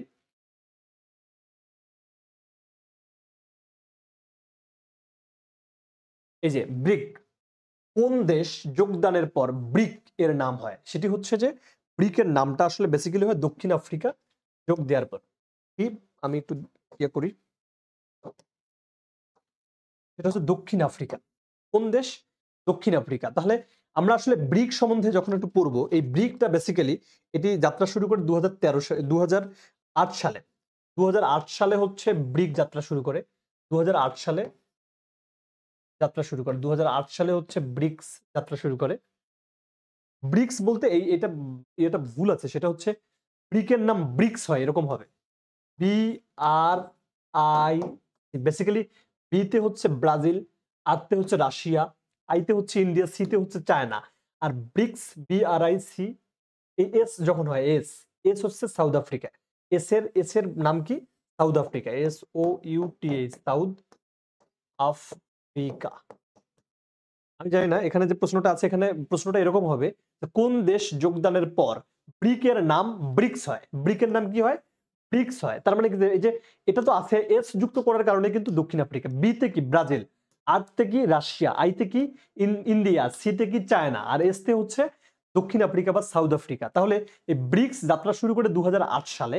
এই ব্রিক্স এর কোনো সদর দপ্তর নেই। এই ব্রিক্স এর কোনো হচ্ছে কি নেই? সদর দপ্তর নেই। এই ব্রিক্স এর হচ্ছে কোনো ধরনের কোনো সদর দপ্তর নেই। ব্রিক্স এর কোনো সদর দপ্তর নেই, বুঝছেন? এটা হচ্ছে ইম্পর্টেন্ট একটা ব্যাপার। এর কোনো সদর দপ্তর নেই। সদর দপ্তর নেই। ব্রিক্স এর কি নেই? সদর দপ্তর নেই। ব্রিক্স এর সদর দপ্তর নেই। প্রশ্ন খুব ইম্পর্টেন্ট যে ব্রিক্স এর সদর দপ্তর কোথায়? তিনটা জায়গা দিল, দেওয়ার পর 4 নম্বর অপশনে বললো যে নাই, কোনোটি নয়।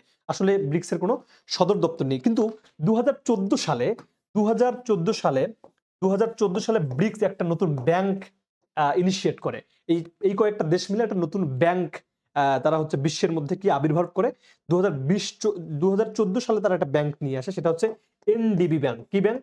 NDB bank. খুবই ইম্পর্টেন্ট, সেটা হচ্ছে নিউ ডেভেলপমেন্ট ব্যাংক। যেহেতু ব্রিক্স আসছে, এখান থেকে প্রশ্ন আসতে পারে। এই এনডিবি ব্যাংক হচ্ছে new development bank. DEVELOP, development, new development bank. তারা একটা নতুন ব্যাংক বাজারে নিয়ে আসে, সেটা 2014 সাল। NDB bank. এবং এই এনডিবি বা নিউ ডেভেলপমেন্ট ব্যাংক, এইটার সদর দপ্তর হচ্ছে, এটার সদর দপ্তর আছে। সদর দপ্তর, নিউ ডেভেলপমেন্ট ব্যাংকের সদর দপ্তর হচ্ছে সাংহাই। কোথায়? সাংহাই। সাংহাই, চীন। সাংহাই, চীন। আমি এটাকে আরেকটু বলতে চাই, খুবই ইম্পর্টেন্ট প্রশ্ন চলে আসতে পারে। এই প্রশ্নটা কিন্তু এরকম হবে, কোন দেশের যোগদানের পর ব্রিক এর নাম ব্রিক্স হয়? তাহলে এই ব্রিক্স হয় যে এসটা, এই এসতে হচ্ছে সাউথ আফ্রিকা, এই দক্ষিণ এশিয়া, দক্ষিণ আফ্রিকা, সাউথ আফ্রিকা। এস আহ, এস এসতে হচ্ছে সাউথ আফ্রিকা। ওকে, এই ব্রিক্স ব্রিক্স যাত্রা শুরু করে 2008 সালে, এবং এর কোনো সদর দপ্তর নেই, ব্রিক্স এর কোনো সদর দপ্তর নেই। এই ব্রিক্স 2014 সালে একটা নতুন ব্যাংক আনে গোটা পৃথিবীতে, সেই ব্যাংকটির নাম হলো এনডিবি, এন তে নিউ, ডি তে ডেভেলপমেন্ট, বি তে ব্যাংক, এবং এই নিউ ডেভেলপমেন্ট ব্যাংকের সদর দপ্তর হচ্ছে সাংহাই, চায়নায়। আচ্ছা, এই হলো অবস্থা। আমরা আরেকটা প্রশ্ন হচ্ছে দেখাতে চাই, কেবল তো তাহলে কি এটা বলবো দক্ষিণ আফ্রিকা? আমি বলেছি, তোমরা হচ্ছে ঠিক করে নাও প্রশ্নটার উত্তর। আচ্ছা, আরেকটি প্রশ্ন 27 নম্বরে, খুব ইম্পর্টেন্ট একটি প্রশ্ন, সেটি হচ্ছে সিরিয়ার যে প্রেসিডেন্ট, সম্প্রতি তোমরা জানো বাশার আল আসাদের গদি নড়ে গেছে এবং তিনি ক্ষমতাচ্যুত হয়েছেন। তো এখানেও এই প্রশ্নটা খুবই গুরুত্বপূর্ণ, যার কারণে এটা এসছে। একই সঙ্গে যেহেতু বাংলাদেশেও হচ্ছে শেখ হাসিনা সরকারের পতন হয়েছে, তার পাশাপাশি হচ্ছে যে বাশার আল আসাদের ক্ষমতাচ্যুতি হয়েছে, সঙ্গত কারণে একটু মিল রেখে এই প্রশ্নটি করা। সেটা হচ্ছে, এখানে প্রশ্নটা হলো যে সিরিয়ার প্রেসিডেন্ট বাশার আল আসাদের ক্ষমতাচ্যুতির নেতৃত্ব দানকারী বিদ্রোহী সংগঠনের নাম হায়াত তাহরির আল শাম। হায়াত তাহরির আল শাম, এটা মুখস্থ করলেই হবে, জাস্ট মুখস্থ। এটা একবারে হায়াত তাহরির আল শাম, এটা রিপিট হইতে পারে, এই প্রশ্নটা রিপিট হতে পারে। সো হায়াত তাহরির আল শাম বলতে পারে। হায়াত তাহরির আল শাম কোন দেশের সংগঠন, বিদ্রোহী সংগঠন? প্রশ্নটা এইভাবে আসতে পারে, হায়াত তাহরির আল শাম কোন দেশের বিদ্রোহী সংগঠন? তাহলে আমরা বলবো সিরিয়া, কারণ এখানে প্রশ্ন আসে সিরিয়ার প্রেসিডেন্ট বাশার আল আসাদের ক্ষমতাচ্যুতিতে নেতৃত্ব দানকারী বিদ্রোহী সংগঠনের নাম কি? হায়াত তাহরির আল শাম। প্রশ্ন আসতে পারে কোন দেশের সংগঠন, বিদ্রোহী সংগঠন হায়াত তাহরির আল শাম? আমরা ডিরেক্টলি প্রশ্নের উত্তর থাকতে পারে অপশনে সিরিয়া, তাহলে সিরিয়া দাগাতে হবে। আরেকটি হচ্ছে, বাংলাদেশের সংবিধানের কোন সংশোধনীর মাধ্যমে তত্ত্বাবধায়ক সরকার ব্যবস্থা বাতিল করা হয়? তাহলে তত্ত্বাবধায়ক সরকার ব্যবস্থা বাতিল করা হয় হচ্ছে পঞ্চদশ সংশোধনীর মাধ্যমে। এখানে একটা জিনিস তোমরা দেখো, এই পঞ্চদশ সংশোধনীর মাধ্যমে যেমন এটা বাতিল করা হয়, ঠিক একইভাবে ত্রয়োদশ সংশোধনীর মাধ্যমে, এই তত্ত্বাবধায়ক সরকার, এটার মাধ্যমে চালু হয়, ত্রয়োদশ সংশোধনীর মাধ্যমে চালু হয়, ত্রয়োদশ সংশোধনীর মাধ্যমে তত্ত্বাবধায়ক সরকার চালু হয়, এবং এইটা 1996 সালে। ত্রয়োদশ সংশোধনী মানে সংবিধানের 13তম সংশোধনীর মাধ্যমে তত্ত্বাবধায়ক সরকার মানে কি, যে যেমন বর্তমানে ইন্টারিম গভর্নমেন্ট আছে, ঠিক এরকম নির্বাচন হতে হলে এটা তৃতীয় একটা নিরপেক্ষ সরকার গঠন করে, তার অধীনে নির্বাচন হলে সব দল নির্বাচনে অংশগ্রহণ করে, এরকম একটা থিম। এবং 1996 সালে যখন আওয়ামী লীগ ক্ষমতায় আসে যে নির্বাচনের মাধ্যমে, এখানে একটি তত্ত্বাবধায়ক সরকার গঠন করে। তার আগে ছিল বিএনপি সরকার, 1991 সাল থেকে 1996 সাল 95 সাল পর্যন্ত বিএনপি সরকার হচ্ছে দায়িত্ব পালন করে। এবং ওই সময় আওয়ামী লীগ একটা দাবি করে যে তত্ত্বাবধায়ক সরকার ছাড়া তারা নির্বাচনে যাবে না। সঙ্গত কারণেই 1996 সালে তত্ত্বাবধায়ক সরকারটা হচ্ছে যে চালু করা হয়। 1996 সালে তত্ত্বাবধায়ক সরকার যখন চালু করে, তখন এটা কততম সংশোধনী ছিল? ত্রয়োদশ সংশোধনী ছিল। এবং এই তত্ত্বাবধায়ক সরকারটা বিলুপ্ত করা হয় 2011 সালের দিকে, সম্ভবত হ্যাঁ 2011 সালের দিকে। সেটা হচ্ছে যে আমরা যখন এটা দেখবো, সেটা হচ্ছে 2011 সালে, রাইট। এই পঞ্চদশ সংশোধনী হয় 2011 সালে। 2011 সালে এই পঞ্চদশ সংশোধনী, 2009 সালে যখন আওয়ামী সরকার গভর্নমেন্টে আসে, তখন তারা 2011 সালে আবার এই মানে কি করছে, তারা এসে এই তত্ত্বাবধায়ক সরকারের যে মানে নিয়মটা, এটাকে তারা বাতিল করে, যে এটা থাকবে না। তো যার কারণে বলা হয়েছে যে বাংলাদেশের সংবিধানের কোন সংশোধনের মাধ্যমে তত্ত্বাবধায়ক সরকার বিলুপ্ত হয় বা বাতিল হয়, সেটা হচ্ছে পঞ্চদশ, আর চালু হয় ত্রয়োদশ। এটা কত সালে? এটা হচ্ছে 1996 সালে। 1996 সালে এই পন্থাটা চালু হয়, এবং 2011 সালে পঞ্চদশ সংশোধনীর মাধ্যমে এটা বাতিল হয়। নিচের কোনটি 3-0 তত্ত্বের অন্তর্ভুক্ত নয়? 3-0 তত্ত্বের অন্তর্ভুক্ত নয়। তার আগে আমাদের একটা জিনিস দেখতে হবে, সেটা হচ্ছে আমাদের বর্তমান প্রধান উপদেষ্টা ডক্টর মোহাম্মদ ইউনূস, তার একটি বই আছে, সেই বইটার নাম হচ্ছে আ world of 30। A world of 30, world of 30, এটা ডক্টর মোহাম্মদ ইউনূসের লেখা। আ ওয়ার্ল্ড অফ 30 খুবই ইম্পর্টেন্ট, এটা তোমাদের হচ্ছে যে মানে জানা দরকার। দি ওয়ার্ল্ড অফ 3 জিরোস, হ্যাঁ, 3টা জিরোর হচ্ছে জিরো নিয়ে উনি বই লেখেন। তিনি চেয়েছেন যে একটা পৃথিবী হবে জিরো পভার্টি, মানে দারিদ্র থাকবে না, এমন একটা পৃথিবী গড়বো আমরা যেখানে দারিদ্র থাকবে না। এই 3 জিরোর অন্তর্ভুক্ত এক নম্বর হলো হচ্ছে zero poverty. Zero poverty, zero poverty, 3-0 অন্তর্গত হচ্ছে জিরো পভার্টি। তার মানে কি, মানে এমন একটা পৃথিবী হবে, এই বইটার কনসেপ্টটা হলো, এই বইটার ভেতরের জিস্ট কথা হলো যে 3টা জিরো পৃথিবীতে ডক্টর ইউনূস দেখতে চান, এবং খুবই প্রশংসিত একটি বই। এবং এই বইয়ের প্রথম যেটি সেটা হচ্ছে জিরো পভার্টি, মানে দারিদ্র জিরোতে নামাতে হবে, মানে কোনো গরিব মানুষ থাকবে না, এমন একটা পৃথিবী তিনি চান সেখানে জিরো পভার্টি থাকবে। এবং 2 নাম্বার, মানে পভার্টি মানে তো দারিদ্রতা, জিরো পভার্টি। 2 নাম্বার হচ্ছে zero unemployment, zero zero unemployment, UN un employ, unemployment, zero unemployment. Zero unemployment মানে, মানে বেকারত্ব জিরো হবে। আনএমপ্লয়মেন্ট, এমপ্লয়মেন্ট মানে হচ্ছে কি কর্মসংস্থান, আনএমপ্লয়মেন্ট হচ্ছে বেকারত্ব। তাহলে জিরো আনএমপ্লয়মেন্ট, আনএমপ্লয়মেন্ট মানে, মানে বেকারত্বকে হচ্ছে জিরোতে নিয়ে আসা হবে, এমন একটা পৃথিবী তিনি চান ডক্টর মোহাম্মদ ইউনূস। আরেকটা জিরো হচ্ছে zero net carbon emission, zero zero net carbon, net carbon emission.